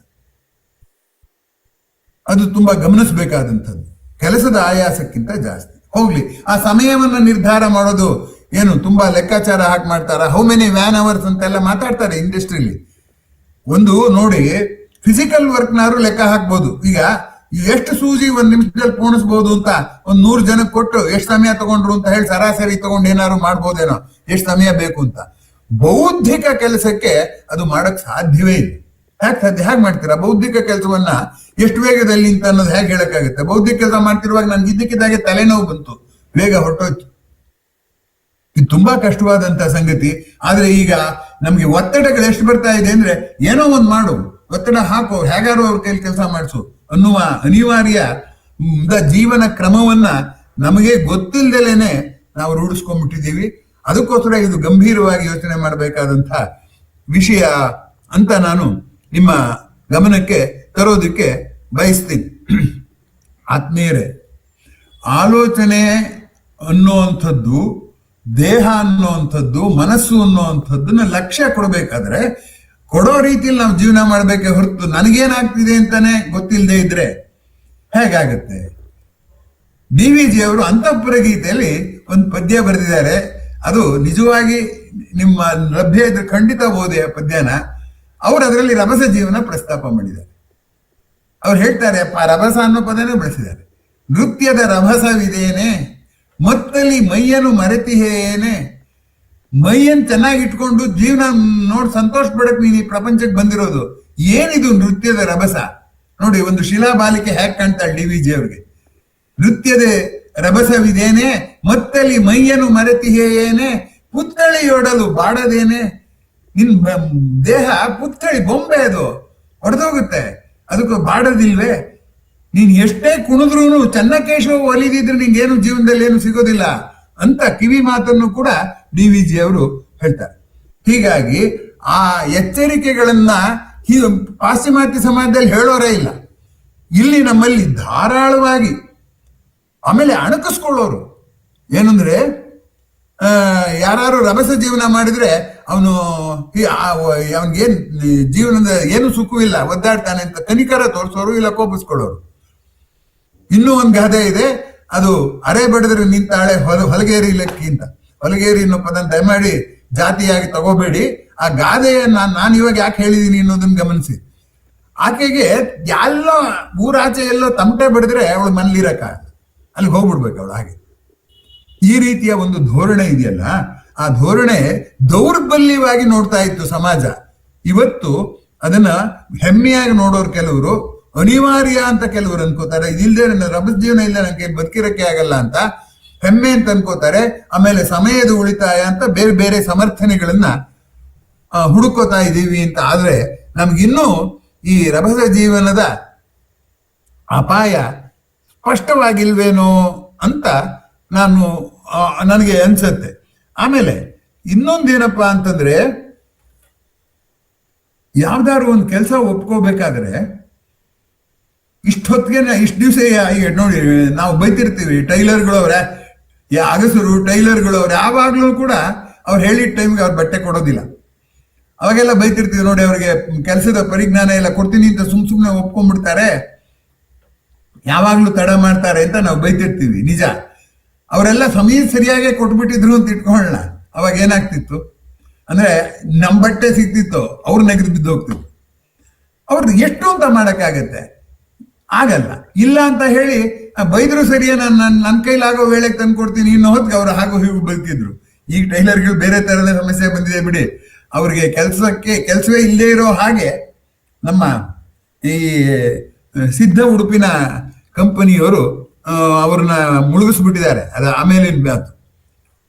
ಈಗ ರಭಸ ಜೀವನದ ಬಗ್ಗೆ ನಾವು ಇಷ್ಟೆಲ್ಲ ಚರ್ಚೆ ಮಾಡಿದ್ವಲ್ಲ, ನಿಸರ್ಗ ಏನ್ ಹೇಳುತ್ತೆ, ನಿಸರ್ಗದಲ್ಲಿ ನಾವು ರಭಸ ಜೀವನ ಹೇಗೆ ನೋಡ್ಬೋದು ಅನ್ನುವಂಥದ್ದನ್ನ ಈಗ ನೋಡೋಣ. ಯಾಕೆಂದ್ರೆ ನಗರ ಜೀವನ ನೋಡಿದ್ವಿ, ಗ್ರಾಮೀಣ ಜೀವನ ನೋಡಿದ್ವಿ, ವ್ಯಕ್ತಿ ಮಟ್ಟದಲ್ಲಿ ನೋಡಿದ್ವಿ, ಸಾಂಸ್ಥಿಕ ಮಟ್ಟದಲ್ಲಿ ಇಷ್ಟೆಲ್ಲ ನೋಡಿದೀವಲ್ಲ. ಪ್ರಕೃತಿಯನ್ನ, ನಾವೆಲ್ಲ ಪ್ರಕೃತಿಯ ಪುತ್ರರು. ನನ್ನ ದೇಹದಲ್ಲಿರುವ ಪ್ರತಿಯೊಂದು ಪರಮಾಣುವು ಪ್ರಕೃತಿಯಿಂದ ಕದ್ದದ್ದು, ನಂದಲ್ಲ. ನಾನೇನು ತಗೊಂಡ್ಬರ್ಲಿಲ್ಲ, ಹೋಗ್ತಾ ತಗೊಂಡು ಹೋಗೋದು ಇಲ್ಲ, ಇಲ್ಲೇ ಬಿಟ್ಟು ಹೋಗ್ಬೇಕು. ಆಗಿರುವಾಗ ಪ್ರಕೃತಿ ಹೇಗೆ ತೋರಿಸ್ತಾ ಇದೆ, ಯಾವುದು ರಭಸವಾದದ್ದು ಅದು ಸುಂದರವಾಗಿರುತ್ತೆ ಕಣ್ಣಿಗೆ ಅಲ್ವಾ. ಜೋಗ್ ಜಲಪಾತ ನೋಡಕ್ಕೆ ಅಂತ ಹೋಗ್ತೀವಲ್ವಾ, ಅಲ್ಲಿ ನೋಡಿರ್ತೀವಿ, ಇನ್ನೊಂದು ಜಲಪಾತ ಅಲ್ಲೂ ಹೋಗಿ ನೋಡ್ತೀವಿ, ಅದು ನೋಡೋದಕ್ಕೆ ಸುಂದರ. ವಿಶ್ವೇಶ್ವರಯ್ಯನವ್ರು ಹೇಳಿದ್ರು, ಅದು ಜೋಗ್ ಜಲಪಾತ ನೋಡಿ ಎಷ್ಟೊಂದು ಶಕ್ತಿ ಅಪವ್ಯಯ ಆಗ್ತಿದೆ, ವಿದ್ಯುತ್ ಶಕ್ತಿ ಮಾಡ್ಬೋದು ಅಂತ. ಅದು ಇನ್ನೊಂದು ದೃಷ್ಟಿಕೋನ. DVG ಅವ್ರು ಹೇಳಿದ್ರು, ಈ ದೇವರಿಗೆ ಅರ್ಘ್ಯ ಕೊಡ್ತಾ ಇದೆ ಪ್ರಕೃತಿ, ತನ್ನ ಸೃಷ್ಟಿಕರ್ತನಿಗೆ ಅರ್ಘ್ಯ ಕೊಡ್ತಾ ಇರೋದು ಅವ್ರ ಕಣ್ಣಿಗೆ ಕಾಣಿಸ್ತು. ಇದೆಲ್ಲವನ್ನು ಇಡೋಣ, ಒಪ್ಕೊಳ್ಳೋಣ. ಇನ್ನೊಂದು ದೃಷ್ಟಿಯಲ್ಲೂ ನೋಡಬೇಕು. ಯಾವುದು ವೇಗವಾಗಿ ಚಲಿಸುತ್ತದೋ ಅಲ್ಲಿ ಸವಕಳಿ ಜಾಸ್ತಿ. ನೀವು ನೋಡಿ, ಅಲ್ಲಿ ಹೋಗಿ ಜೋಗಲ್ಲಿ ನೋಡಿ, ಬರೀ ಜೋಗ್ ಜಲಪಾತ ನೋಡ್ಬೇಡಿ, ಹಿಂದ್ಗಡೆ ಇರೋ ಮಣ್ಣು ನೋಡಿ. ಅಲ್ಲೊಂದು ಬಂಡೆ ಇದೆ, ಆ ಬಂಡೆ ಇರೋ ಕಡೆ ಅಷ್ಟು ಬೇಗ ಸವಿಯೋದಿಲ್ಲ. ಮಣ್ಣಿರೋ ಕಡೆ ಎಲ್ಲ ಸೌದು ಹೋಗ್ಬಿಟ್ಟು ಕೊನೆಗೆ ಬಂಡೆ ಇಂದ ಸುರಿತಾ ಇದೆ ಅಲ್ಲಿ ನೀರು. ಅಲ್ಲಿ 4 ಬಗೆ ವೇಗ ಇರೋದು ಹಾಗೆ, ಆ ಕಾರಣದಿಂದಲೇ ಮಣ್ಣಿನ ರಚನೆ ಮತ್ತೆ ಕಲ್ಲಿನ ರಚನೆ ಅದೆಲ್ಲ ಇರೋದ್ರಿಂದ ಅಂತ. ಅದಿರ್ಲಿ ಬಿಡಿ. ಈಗ ನಾನು ಹೇಳಕ್ ಹೊರಟಿದ್ದೇನೆಂದ್ರೆ, ವೇಗದಲ್ಲಿ ಅಪವ್ಯಯ ಜಾಸ್ತಿ. ಪರಿಸರ ಅಧ್ಯಯನದ ಪಾಠದಲ್ಲಿ ಹೇಳ್ತಾರಲ್ಲ, ಬೆಟ್ಟದಲ್ಲಿರೋ ನೀರನ್ನ ನೀವು ಬೇಗ ಹೋಗೋಕೆ ಬರಬೇಡಿ, ಬಳಸೋ ದಾರಿಲಿ ನಿಧಾನವಾಗಿ ಹೋಗೋ ಹಾಗೆ ಮಾಡಿ. ಆಗ ಏನಾಗುತ್ತೆ, ಅದ್ರ ವೇಗ ಕಡಿಮೆ ಆದಾಗ ಜಮೀನಿಗೆ ಹಾಯಿಸೋಕ್ಕೂ ಅನುಕೂಲ ಆಗುತ್ತೆ, ಮಣ್ಣಿನ ಸವಕಳಿಯೂ ತಪ್ಪತ್ತೆ. ಅದರಿಂದ ನೀವು ಬೇಸಾಯ ಮಾಡ್ಬೇಕಾದ್ರೆ ಹೊಳೆ ನೇರವಾಗಿ ವೇಗವಾಗಿ ಹೋಗೋದಕ್ಕೆ ಬಿಡಬೇಡಿ ಅಂತ ಪರಿಸರ ವಿಜ್ಞಾನದ ಅಧ್ಯಯನಕಾರರು ಹೇಳ್ತಾರೆ. ಅಂದ್ರೆ ಏನಾಗುತ್ತೆ, ಪರಿಸರ ಏನೋ ಒಮ್ಮೆ ಯಾವಾಗಲೂ ಒಂದು ಸೌಂದರ್ಯ ಸೃಷ್ಟಿ ಮಾಡೋದಕ್ಕೋಸ್ಕರ ವೇಗ ಸೃಷ್ಟಿ ಮಾಡಿದೆ ಅಲ್ವೇ. ಯಾವಾಗಲೂ ಒಂದ್ ದಿವಸ ನೋಡೋದಕ್ಕೆ ಫೌಂಟನ್ ನೋಡೋದು ಬೇರೆ, ದಿನಾ ಫೌಂಟನ್ಗೆ ಹಾಕಿದ್ರೆ ಎಷ್ಟು ಶಕ್ತಿ ಅಪವ್ಯಯ ಆಗುತ್ತೆ. ಹಾಗೆ ನಮ್ದು ಆದರ್ಶ, ಜೀವನ ಆದರ್ಶ ಜೋಗ್ ಜಲಪಾತನೆ ಅಂತ ಏನಾದ್ರೂ ಭಾವಿಸಿದರೆ ಏನಾಗುತ್ತೆ, ಸೌದು ಹೋಗುತ್ತೆ. ನಮ್ಮ ದೇಹನೂ ಸವಿಯುತ್ತೆ, ನಮ್ಮ ಮನಸ್ಸು ಸವಿಯುತ್ತೆ, ಅನುಭವನೂ ಇಲ್ಲ. ಕೊನೆಗೆ ಏನಾಗ್ತೀವಿ ಅಂದ್ರೆ, ನಮಗೆ ಗೊತ್ತಿಲ್ಲದಲೆ ನಾವು ವಿವೇಚನಾ ಶಕ್ತಿಯನ್ನು ಕಳ್ಕೊಂಡು, ದೈಹಿಕ ಆರೋಗ್ಯವನ್ನು ಕಳ್ಕೊಂಡು, ಆಮೇಲೆ ಕಳ್ಕೊಂಡ್ಮೇಲೆ ಏನು ಮಾಡಕ್ ಬರಲ್ಲ. ಅದಕ್ಕೆ ಯಾರೋ ಹೇಳ್ತಾ ಇದ್ರು, ಏನಪ್ಪಾ ಅಂದ್ರೆ, ಈ ಕಂಪ್ಯೂಟರ್ ಅಂತ ಇದರಲ್ಲಿ ಹೋದ್ರೆ ಏನಾಗುತ್ತೆ ಅಂತಂದ್ರೆ, ಮೊದಲೆಲ್ಲ ಪ್ರಾಯದಲ್ಲಿ ಚೆನ್ನಾಗಿ ಸಂಪಾದನೆ ಮಾಡ್ಬಿಡೋದು, ಮಧ್ಯ ವಯಸ್ಸಿಗೆ ಸಾಕಾಗುತ್ತೆ, ವಾಲಂಟರಿ ರಿಟೈರ್ಮೆಂಟ್ ತಗೊಳ್ಳೋದು, ಸಂಪಾದನೆ ಮಾಡಿದ್ನೆಲ್ಲ ಡಾಕ್ಟರ್ಗೆ ಆಸ್ಪತ್ರೆಗೆ ಕೊಟ್ಟು ತಿರ್ಗಾ ಬರೀ ಕೈಲಿ ಹೋಗೋದು ಅಂತ ಈ ಹಂತ ಬರುತ್ತೆ ಅನ್ನುವಂಥದ್ದನ್ನ ಗಮನಿಸಿ. ಇತ್ತೀಚೆಗೆ ಈ ಕೃತಕ ಬುದ್ಧಿಮತ್ತತೆ ಬಂದಿದೆಯಲ್ಲ, ಆ ಕೃತಕ ಬುದ್ಧಿಮತ್ತೆ, ಈಗ ಪ್ರಕೃತಿ ಇದಾಯಿತು, ಈಗ ಕೃತಕ ಬುದ್ಧಿಮತ್ತತೆಗೆ ಬರೋಣ. Artificial intelligence. ಕರ್ನಾಟಕ ಸರ್ಕಾರ ಕೂಡ ಇವಾಗ ಯಾವುದು ದಕ್ಷಿಣ ಕನ್ನಡ ಜಿಲ್ಲೆಯಲ್ಲಿ ಒಂದು ಶಾಲೆಯಲ್ಲಿ ರೋಬೋ ಟೀಚರ್ ಇದೆಯಂತೆ. ರೋಬೋ ಟೀಚರ್ ಏನ್ ಪ್ರಶ್ನೆ ಕೇಳಿದ್ರು ಉತ್ತರ ಹೇಳುತ್ತಂತೆ ಅಂತ ಎಲ್ಲ ಪ್ರಚಾರ ಮಾಡಿದ್ದಾರೆ. ಈಗ ರಭಸ ಜೀವನದ ಇದೊಂದು ಸಮಸ್ಯೆ ಶುರುವಾಗಿದೆ. ರಭಸ ಜೀವನದ್ದೇನಾಗುತ್ತೆ ಅಂದ್ರೆ, ತಕ್ಷಣ ಖುಷಿ ಕೊಟ್ಬಿಡುತ್ತೆ. ತಕ್ಷಣ ಖುಷಿ ಕೊಟ್ಬಿಟ್ರೆ ಏನಾಗುತ್ತೆ ಅಂದ್ರೆ, ನಮ್ಮ ದೇಹದಲ್ಲಿ ಡೋಪಮೈನ್ ಸೃಷ್ಟಿಯಾಗುತ್ತೆ. ಡೋಪಮೈನ್ ಅಂದ್ರೆ ನಾವು ಖುಷಿಯನ್ನ ಹೆಚ್ಚಿಸುವಂತ ಸಂಗತಿ. ಆ ಡೋಪಮೈನ್ ಚಟ ಹತ್ಕೊಂಡ್ಬಿಡುತ್ತೆ. ಡೋಪಮೈನ್ ಅಡಿಕ್ಷನ್ ಅಂತ ಕರೀತಾರೆ ಅದಕ್ಕೆ. ಸಣ್ಣ ಸಣ್ಣದ್ರಲ್ಲೇ ಸಂತೋಷ ಪಟ್ಕೊಂಡ್ರೆ ಉದಾರವಾದ ಕೆಲಸನೇ ಮಾಡಕ್ಕಾಗ. ಹಾಗಾಗಿ ಈಗ ಆರ್ಟಿಫಿಷಿಯಲ್ ಆಯ್ತಲ್ಲಪ್ಪ, ಆಯ್ತು, ಆ ರೋಬೋಟ್ ಟೀಚರ್ ಪ್ರಶ್ನೆಗೆ ಉತ್ತರ ಹೇಳ್ಬಿಡ್ತು ಅಂತ ಇಟ್ಕೊಳ್ಳೋಣ. ಪ್ರಶ್ನೆನೇ ತಪ್ಪಿತ್ತು, ಕೇಳತ್ತವ ರೋಬೋಟು? ಈ ಪ್ರಶ್ನೆ ಯಾಕೆ ತಪ್ಪು ಕೇಳಿದೆ ಅಂತ ಕೇಳಕ್ ಬರುತ್ತೋ ಆ ರೋಬೋಟ್ಗೆ? ಪ್ರಶ್ನೆಗೆ ಅನೇಕ ಉತ್ತರಗಳನ್ನ ಅದರಲ್ಲಿ ರೆಕಾರ್ಡ್ ಮಾಡಿ ಇಟ್ಟಿರ್ತಾರೆ.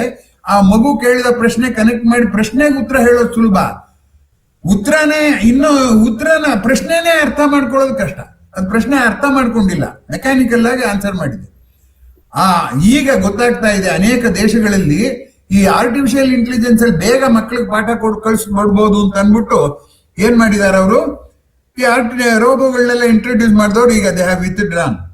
ಇದೇನಾದ್ರು ಮಾಡಿದ್ರೆ ಮಕ್ಕಳಿಗೆ ಆ ಮೋಜಿನ ಕಡೆ ಗಮನ ಕೊಟ್ಬಿಟ್ಟು ಆ ರೋಬೋ ಕಡೆ ಗಮನ ಕೊಟ್ಬಿಟ್ಟು ಕಲಿಕೆ ಕಡೆ ಗಮನ ಹೊರಟೋಗ್ತಿದೆ ಅಂತ ಹೇಳಿದ್ದಾರೆ. ಅಂದ್ರೆ ಏನಾಯ್ತು, ಆರ್ಟಿಫಿಷಿಯಲ್ ಇಂಟೆಲಿಜೆನ್ಸ್ ಒಂದು ರೀತಿಲಿ ಅಧ್ಯಾಪಕರ ಕಷ್ಟ ತಪ್ಪಿಸಿದೀನಿ ಅಂತ ಹೇಳೋದು, ಅಥವಾ ಅಧ್ಯಾಪಕರನ್ನೇ ಕೆಲಸದಿಂದ ತೆಗೆದಾಕೋ ಹಾಗೆ ಮಾಡ್ತೀನಿ ಅಂತ ಹೇಳ್ಬಿಟ್ಟು ಏನಾಗ್ತಾ ಇದೆ, ಬೇರೆ ಕಡೆಗೆ ಮಕ್ಕಳ ಲಕ್ಷಣ ಬೇರೆ ಕಡೆ ಕಳಿಸಿದ್ರೆ ಮಕ್ಕಳು ಆಯ್ತು, ಮಕ್ಕಳು ಕೇಳೋ ಪ್ರಶ್ನೆಗೆಲ್ಲ ರೋಬೋಟ್ ಉತ್ತರ ಹೇಳುತ್ತೆ ಅಂತ ಇಟ್ಕೊಳ್ಳೋಣ. ಮಕ್ಕಳಿಗೊಂದು ಮಾದರಿ ಬೇಕಲ್ಲ, ಅದು ಟೀಚರ್ ಹತ್ರ ಎಲ್ಲಿ ಸಿಗುತ್ತೆ, ಇದು ರೋಬೋ ಹತ್ರ ಎಲ್ಲಿ ಸಿಗುತ್ತೆ. ಆದ್ದರಿಂದ ಈಗ ಕೊನೆ ತೀರ್ಮಾನ ಏನು ಅಂದ್ರೆ, ಪ್ರಶ್ನೆಗೆ ಉತ್ತರ ಹೇಳೋದು ಜಾಣ್ತನ ಅಲ್ವೇ ಅಲ್ಲ, ಉತ್ತರಾನ್ ಪ್ರಶ್ನೆ ಮಾಡೋದು ಜಾಣ್ತನ. ಪ್ರಶ್ನೆನೇ ಪ್ರಶ್ನೆ ಮಾಡಿ ಅರ್ಥ ಮಾಡ್ಕೊಳ್ಳೋದು ಜಾಣ್ತನ ಅಂತ ಹೇಳಬೇಕಾಗಿ ಬಂದಿದೆ. ಇದು ನೋಡಿ, ಸೂಕ್ಷ್ಮವಾಗಿ ಗಮನಿಸಿ. ಪ್ರಶ್ನೆಗೆ ಉತ್ತರ ಹೇಳೋದು ಜಾಣ್ತನೋ, ಉತ್ತರನೇ ಪ್ರಶ್ನೆ ಮಾಡೋದು ಜಾಣ್ತನೋ. ಈಗ ಒಂದು ರೋಬೋಟ್ ಒಂದು ಉತ್ತರ ಹೇಳುತ್ತೆ, ಇನ್ನೊಂದು ರೋಬೋಟ್ ಅದನ್ನ ಪ್ರಶ್ನೆ ಮಾಡೋಕ್ ಸಾಧ್ಯನಾ? ಅಥವಾ ಒಂದು ಹುಡುಗ ಪ್ರಶ್ನೆ ಕೇಳಿದ್ರೆ ಈ ಪ್ರಶ್ನೆ ಯಾಕೆ ಕೇಳಿದೆ ಅಂತ, ಈ ಪ್ರಶ್ನೆ ನೀನ್ ಕೇಳೋಂಥ ಪ್ರಶ್ನೆ ಅಲ್ಲ ಅಂತ ಹೇಳೋಕೆ ರೋಬೋ ಕೈಲಿ ಆಗುತ್ತೋ? ಆದ್ರಿಂದ ಒಂದು ರೀತಿಯಲ್ಲಿ ರೋಬೋ ಅಥವಾ ಆರ್ಟಿಫಿಷಿಯಲ್ ಇಂಟೆಲಿಜೆನ್ಸ್ ಅನ್ನೋದು ಏನ್ ಬರ್ತಾ ಇದೆ, ಅದು ರಭಸ ಜೀವನವನ್ನ ಇನ್ನಷ್ಟು ರಭಸಗೊಳಿಸುವ ಪ್ರಯತ್ನ, ಇನ್ನಷ್ಟು ಅದರಿಂದ ಹಾನಿಯಾಗುವ ಅಪಾಯ ಇದೆ. ನೋಡಿ, ಅವ್ರು ಹೇಳ್ತಾ ಇದ್ದಾರೆ ಎಲ್ಲಾ ಕಸುಬುಗಳು ಹೊಟ್ಟೋಗುತ್ತಂತೆ, ಎಲ್ಲ ರೋಬೋ ಮಾಡ್ಬಿಡುತ್ತಂತೆ.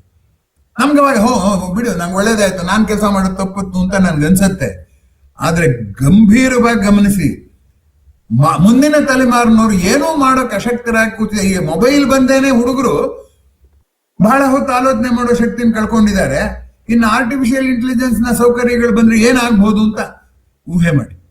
ಆದ್ದರಿಂದ ಈ ರಭಸ ಜೀವನ ಅನ್ನೋದು ಸುಮ್ಮನೆ ನಮ್ಮ ಅನಿಸಿಕೆ, ಇಂಪ್ರೆಷನ್ ಅಷ್ಟೇ ಅಲ್ಲ, ಇದನ್ನ ಅತ್ಯಂತ ಗಂಭೀರವಾಗಿ ನಾವು ಸಮಾಜದಲ್ಲಿ ಎದುರಿಸಬೇಕಾಗಿದೆ. ಜೊತೆಗೆ ಈ ತರ ಶಿಕ್ಷಣ ಕೊಟ್ರೆ, ಆರ್ಟಿಫಿಷಿಯಲ್ ಇಂಟೆಲಿಜೆನ್ಸ್ ನ ಶಿಕ್ಷಣ ಕೊಡ್ತೀನಿ ಅನ್ನೋದಾದ್ರೆ ಕೊಡಬೇಡಿ ಅಂತ ಹೇಳಬೇಕಾಗಿದೆ. ಈ ಬೇರೆ ದೇಶಗಳಲ್ಲಿ ವಿತ್ಡ್ರಾ ಮಾಡಿದ್ದಾರೆ ಆರ್ಟಿಫಿಷಿಯಲ್ ಎಜುಕೇಶನ್, ಇಂಟೆಲಿಜೆನ್ಸ್ ನ ಶಿಕ್ಷಣದಲ್ಲಿ ಬಳಸೋ ಹಾಗಿಲ್ಲ, ಮಕ್ಕಳು ಯಾವುದು ಯಂತ್ರ ಉಪಯೋಗಿಸೋ ಹಾಗಿಲ್ಲ, ತಾವೇ ಸ್ವತಂತ್ರವಾಗಿ ಮಾಡಬೇಕು ಅಂತ. ಯಂತ್ರ ಸ್ವತಂತ್ರವನ್ನು ಕಿತ್ಕೊಳ್ಳುತ್ತೆ. ಈಗ ನೋಡಿ, ನಾವೆಲ್ಲ ಹುಡುಗರಾಗಿದ್ದಾಗ ಹೇಗೆ ಬುಗುರಿ ಮಾಡ್ಕೋತಾ ಇದ್ವಿ, ಗಾಳಿಪಟ ಮಾಡ್ಕೋತಾ ಇದ್ವಿ, ನಾವ್ ಏನ್ ಆಟ ಆಡೋಕೆ ಉಪಯೋಗಿಸ್ತೀವೋ ಅದೆಲ್ಲ ಚಿಣ್ಣಿ ದಾಂಡು ನಾವು ಮಾಡ್ಕೋತಾ ಇದ್ವಿ. ಅವಾಗ ನಮಗೆ ಸ್ಕಿಲ್ ಬರೋದು. ಈಗ ಅಂಗಡಿಯಿಂದ ಕೊಂಡ್ಕೊಂಡು ಬರೋ ಇದು ಅಭ್ಯಾಸ ರೂಢಿ ಆದ್ಮೇಲೆ, ಕನ್ಸ್ಯೂಮರಿಸಮ್ ಬಂದ್ಮೇಲೆ ಯಾವ ಮಕ್ಳಿಗೆ ಏನ್ ಮಾಡಕ್ ಬರುತ್ತೆ? ನಾನ್ ತುಂಬಾ ಪಾಠದಲ್ಲಿ ತುಂಬಾ ಮುಂದಲ್ಲ, ಈ ಸ್ಕಿಲ್ ಅಲ್ಲ ತುಂಬಾ ದಡ್ಡ. ನಂಗೆ ಗಾಳಿಪಟ ಹಾರಿಸ್ಬೇಕು ಅಂತ ಆಸೆ, ನಂಗೆ ಅದ್ ಮಾಡಕ್ ಬರಲ್ಲ.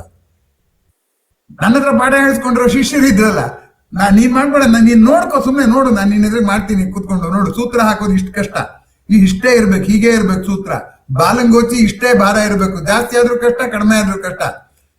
There were experts, my friends were experts in preparing a kite. ಇವತ್ತು ಯಾವ ಮಗುಗೆ ಏನ್ ಮಾಡಕ್ ಬರುತ್ತೆ ಹೇಳಿ? ಸ್ಕಿಲ್ ಸ್ಕೂಲಲ್ಲಿ ಕಳ್ಸಲ್ಲ, ಮನೇಲಿ ಕಳ್ಸಲ್ಲ. ಮನೇಲಿ ಅಡಿಗೆ ಕಾಪಿ ಮಾಡ್ಬೇಡ, ನೀನು ಏಣಿ ಹತ್ತಬೇಡ, ಓದಕ್ಕೆ ರ್ಯಾಂಕ್ ತಗೊಳಕ್ ಇರೋದು ಅಂತ ಸ್ಕಿಲ್ಲೇ ಬರ್ತಾ ಇಲ್ಲ. ಅವಾಗ ನೋಡಿ, ಅವರೇ ಸ್ವತಂತ್ರವಾಗಿ ಮಾಡ್ಕೊಂಡಾಗ ಅವ್ರು ಬರೇ ಆಟ ಆಡಿದ್ದನ್ನು ಸಂತೋಷ ಪಡ್ತಿರ್ಲಿಲ್ಲ. ಯಾವ್ದನ್ನ ಸಂತೋಷ ಪಡೋರು?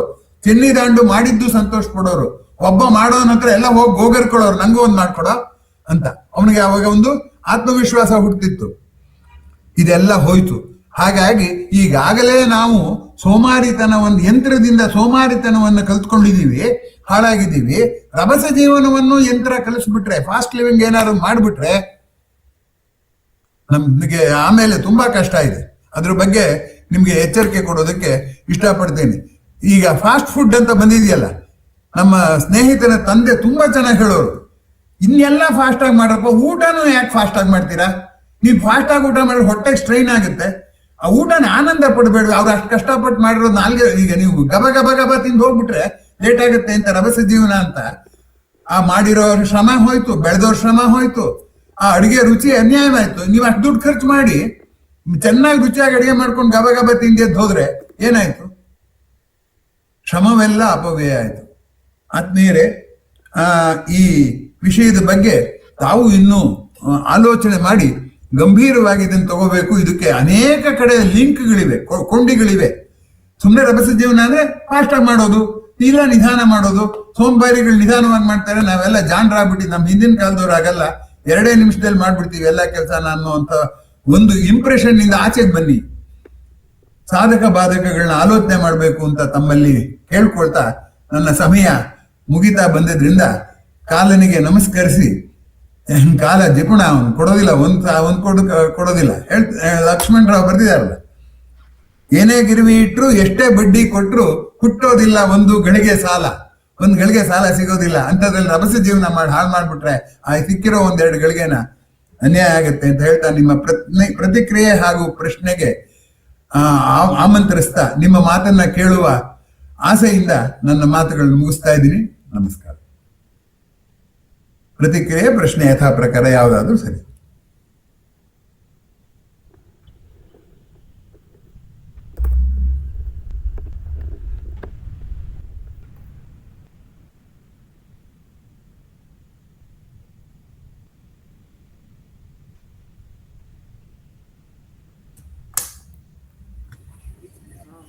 ತುಂಬ ಚೆನ್ನಾಗಿತ್ತು ಸರ್. ಒಂದು ರಭಸ ಜೀವನ ಆ ಒಂದು ಇದನ್ನೇ ಪ್ರೂವ್ ಮಾಡ್ತಾ ಬಂದಂಗೆ ಬಂದ್ರಿ. ಜೊತೆಗೆ DVG ಅವರು BGL ಸ್ವಾಮಿ ಹೇಳಿದ ಪ್ರಸಂಗ ನನಗೆ ಮೊದಲು ಹೇಳಿದ್ರಿ ನೀವು.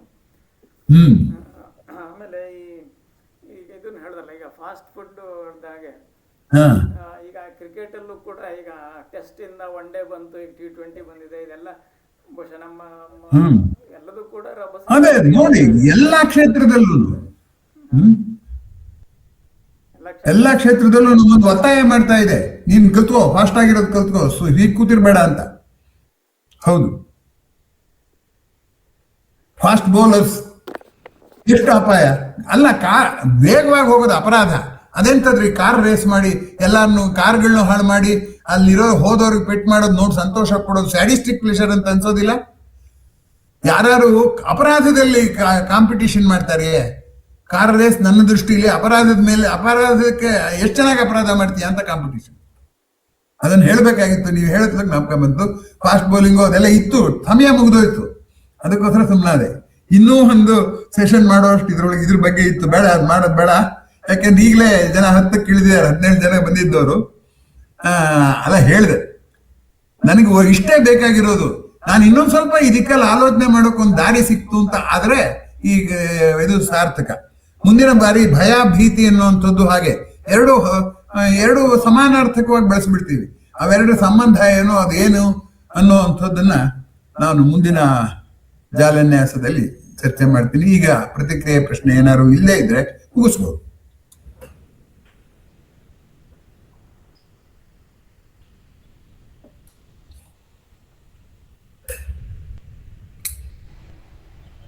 ನಮಸ್ಕಾರ ಸರ್. ನಮಸ್ಕಾರ, ಹೇಳಿ ಸರ್. ನಮಸ್ತೆ ಸರ್. ಇದು ಹೀಗೆ ಬಹಳ ಅದ್ಭುತವಾಗಿತ್ತು ಸರ್, ತಮ್ಮ ವಿವರಣೆ ಬಹಳ ಚೆನ್ನಾಗಿದೆ. ಒಂದಂದ್ರೆ ಫಾಸ್ಟ್ ಅಂತ ಹೋಗುವಾಗ ಕೆಲವು ಕೆಲಸ ಕೆಟ್ಟೋಗೋ ಚಾನ್ಸಸ್ ಇರುತ್ತೆ. ನಾವು ಏನು ಅಂದ್ಕೊಂಡಿದೀವೋ ಆ ಗುರಿ ತಲುಪೋಕೆ ಕಷ್ಟ ಆಗ್ಬಿಡುತ್ತೆ. ಒಂದೊಂದ್ಸಲ ಅದು ಹೋದಾಗ್ಲೇ ಅದು ಚೆನ್ನಾಗಾಗುತ್ತೆ. ಆಮೇಲೆ ಮಾಡೋರ್ಗು ಆಯಾಸ ಆಗ್ಬಾರ್ದಲ್ವಾ ಸರ್? ಮಾಡೋರು ಸಂತೋಷವಾಗಿ ಮಾಡ್ಬೇಕಲ್ವಾ?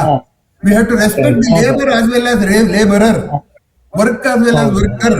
ಆ ವರ್ಕರ್ಗೆ ಘಾಸಿ ಮಾಡೋದು, ನನ್ಗೆ ಲಾಭ ಸಿಗುತ್ತೆ ಫಾಸ್ಟ್ ಆಗಿ ಮಾಡ್ಬಿಟ್ರೆ ಅಂದ್ಬಿಟ್ಟು, ಟೈಮ್ ಇಸ್ ಮನಿ ಹೇಳ್ತಾರೆ ಇಂಡಸ್ಟ್ರಿಲಿ. ಟೈಮ್ ಎಷ್ಟು ಕಡಿಮೆ ಮಾಡ್ಕೊಟ್ರೆ ಲಾಭ ಅಂತ. ನೋಡಿ, ಬಾಂಬೆಗೆ ಟೊಮೆಟೊ ಹಣ್ಣು ತಗೊಂಡು ಹೋಗುವಂಥದ್ದು ಅದು ಪೆರಿಷಬಲ್ ಗೂಡ್ಸ್ ಅಲ್ಲ. 1 ಗಂಟೆ ಮುಂಚೆ ತಗೊಂಡು ಹೋದ್ರೆ ಜಾಸ್ತಿ ದುಡ್ಡು ಕೊಡ್ತಾರೆ ಅಂತ ಲಾರಿ ಡ್ರೈವರ್ಗಳು ಫಾಸ್ಟ್ ಆಗಿ ಹೋಗಿ ಬೆಂಗಳೂರು ತುಮಕೂರು ರೋಡಲ್ಲಿ ಬರೇ ಆಕ್ಸಿಡೆಂಟ್ಸ್, ಎಲ್ಲ ತರಕಾರಿ ವ್ಯಾನ್ಗಳೇ. ತುಂಬಾ ಒತ್ತಾಯ ಮಾಡ್ಬಿಟ್ರೆ ಮನುಷ್ಯ ಏನ್ ಮಾಡ್ತಾನೆ ಅಂದ್ರೆ ಅವನಿಗೆ ಗೊತ್ತಿಲ್ಲದಾಗ ಅಪಘಾತಕ್ಕೆ ಸಿಕ್ಕಾಕೊಳ್ತಾನೆ. ಹೌದು ಹೌದು ಹೌದು. ನಮಗೆ ಅದರ ಏನು ಗುರಿ ಸರಿಯಾಗಿ ಆಗೋದೇ ಇಲ್ಲ. ಒಂದು ಆಪ್ಟಿಮಮ್ ಸ್ಪೀಡ್ ಇರ್ಬೇಕಷ್ಟೇ. ಅದೇ ಆಪ್ಟಿಮಮ್, ಅದೇ ನಾನು ಹೇಳಿದ್ದು. ಪ್ರಶಸ್ತ ಅಂತ ಹೇಳಿದೆ. ಆಮೇಲೆ ಸಹಜವಾದಂತ ವೇಗ ಒಂದಿದೆ, ಅದಕ್ಕಿಂತ ಹೆಚ್ಚಿಗೆ ಮಾಡಿದ್ರೆ ಎಫಿಷಿಯನ್ಸಿ ಜಾಸ್ತಿ ಆಗಲ್ಲ, ಅದನ್ನೇ ಹೇಳಿದ್ದು. ಹೌದು. Thank you sir, thank you. Sir ನಮಸ್ತೆ ಸರ್. ಹೇಳಿ ಶ್ರೀನಪ್ಪ. ಇದು ಅಮೆರಿಕಾದಿಂದ ಫಸ್ಟ್ ಕೇಳ್ತಿದ್ದೀರ ಮಾತನ್ನ. ನಮ್ಮ ಸ್ನೇಹಿತರು ಅಮೆರಿಕಾಗೆ ಹೋಗಿದ್ದಾರೆ. ಹೇಳಿ ಹೇಳಿ. ಏನಿಲ್ಲ ಸರ್, ಇಲ್ಲಿ ಸಹ ರಭಸ ಜೀವನ ಸಾಕಷ್ಟು ನೋಡ್ಬಿಟ್ಟಿದೀನಿ ಸರ್. ಇಲ್ಲಿ ಇಂಡಿಯಾ ಕಂಪೇರ್ ಮಾಡಿದಾಗ ಕೆಲವು ಪ್ರದೇಶದಲ್ಲಿ ಇಂಡಿಯಾದಲ್ಲಿ ಇರುತ್ತೆ, ಆದ್ರೆ ಇಲ್ಲಿ ಪ್ರತಿಯೊಂದು ಕ್ಷಣಕ್ಕೂ ರಭಸ ಜೀವನ ಇದೆ ಸರ್. ಈಗ ಈಗ ಒಂದು ಎಕ್ಸಾಂಪಲ್ ಕೊಡೋದಾದ್ರೆ, ರೈತರ ಹತ್ರ ಹೋಗ್ಬಿಟ್ಟು ತರಕಾರಿಗಳನ್ನ ತೆಗೆದುಕೊಂಡು ಬರ್ತಾರೆ ಸರ್, ಬಹಳ ಸಹಜವಾಗಿ ಹೋಗ್ತಾರೆ ಸರ್. ಅಲ್ಲಿ ಹೋಗೋದಕ್ಕೆ ಸ್ವಲ್ಪ ಡಿಸ್ಟೆನ್ಸ್ ಇದೆ, ಆದ್ರೆ ಅಷ್ಟು ಡಿಸ್ಟೆನ್ಸ್ ಯಾಕೆ ಹೋಗ್ಬೇಕು, ಇಲ್ಲೇ ಸಿಗ್ತಾವಲ್ಲ ಒಂದು ಎಲ್ಲ ಶಾಪ್ ರೈಟ್ ಅಂತ ಈ ತರದೆಲ್ಲ ಶಾಪ್ಗಳಿದಾವೆ, ಅಲ್ಲಿ ಹೋಗ್ತಾರೆ. ಅಲ್ಲಿ ನೋಡಿದ್ರೆ ಅದು ನಾವು ನಡೆಯೋಕ್ಕೂ ಆಗಲ್ಲ ಸರ್, ಅಷ್ಟು ರಭಸವಾದಂತಹ ಜೀವನ ನಡೆಸ್ತಿದ್ದಾರೆ. ಇದು ಮೊದಲ ಒಂದು ಆಘಾತನೇ ಸರ್. ಇದು ಈಗೇನು ನೀವು ಹೇಳಿದ್ರಲ್ಲ ಸರ್, ರೋಬೋಟ್ ಬಂದಿದೆ, ರೋಬೋಟ್ ಬಂದಾಗ ಅದು ಅದರ ವೇಗಕ್ಕೆ ನಾವು ಇಳಿಯಕ್ ಆಗದೇ ಇಲ್ಲ. ಅದು ನೀವ್ ಹೇಳಿದಾಗ ಒಂದ್ ಕ್ವಶನ್ ತಪ್ಪಾಗಿ ಕೇಳಿದ್ರೆ ಸಾರಿ ಅಂತ ಕೇಳುತ್ತೆ ಅಷ್ಟೇ, ಅದು ಬಿಟ್ರೆ ಮತ್ತೇನಿಲ್ಲ ಸರ್. ಹಾಗಾಗಿ ನಾವಿಲ್ಲಿ ಸಾರಿ ಪದದಲ್ಲಿ ಇದೀವೇನೋ ಈ ರಭಸ ಜೀವನಕ್ಕೆ ಅಂತ ಅನ್ಸುತ್ತೆ ಸರ್ ನಮಗೆ. ಬಟ್ ತುಂಬಾ ಚೆನ್ನಾಗಾಯ್ತು ಸರ್. ಫಸ್ಟ್ ಟೈಮ್ ನಾನು ಈ ಕಡೆ ನಮ್ಮಲ್ಲೇ ಹೇಳೋರು ಸಪ್ತ ಸಾಗರದ ಆಚೆ ಇದೆ ಅಂತ, ಹಾಗಾಗಿ ಸಪ್ತ ಸಾಗರದ ಆಚೆಯಿಂದ ನಿಮ್ಗೆ ಪ್ರಶ್ನೆಯನ್ನ ಕೇಳಲಿಕ್ಕೆ ಅವಕಾಶ ಆಯ್ತು ಸರ್. ಇದು ತುಂಬಾ ಚೆನ್ನಾಗಿತ್ತು sir. Thank you sir, thank you.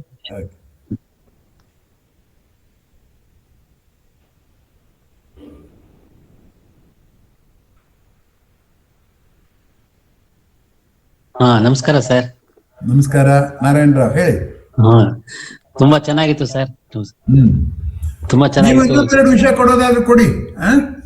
ನೀವು ಹಿಂದೆ ಒಂದೆರಡು ಕೊಟ್ಟಿದ್ರಿ, ಇನ್ನೊಂದು ಬೇಕಾದ್ರೆ ಕೊಡಿ, ಅದನ್ನ ನೋಡೋಣ. ಸಾಧ್ಯ ಯೋಚನೆ ಮಾಡಿ ತಿಳಿಸ್ತೀನಿ ಸರ್.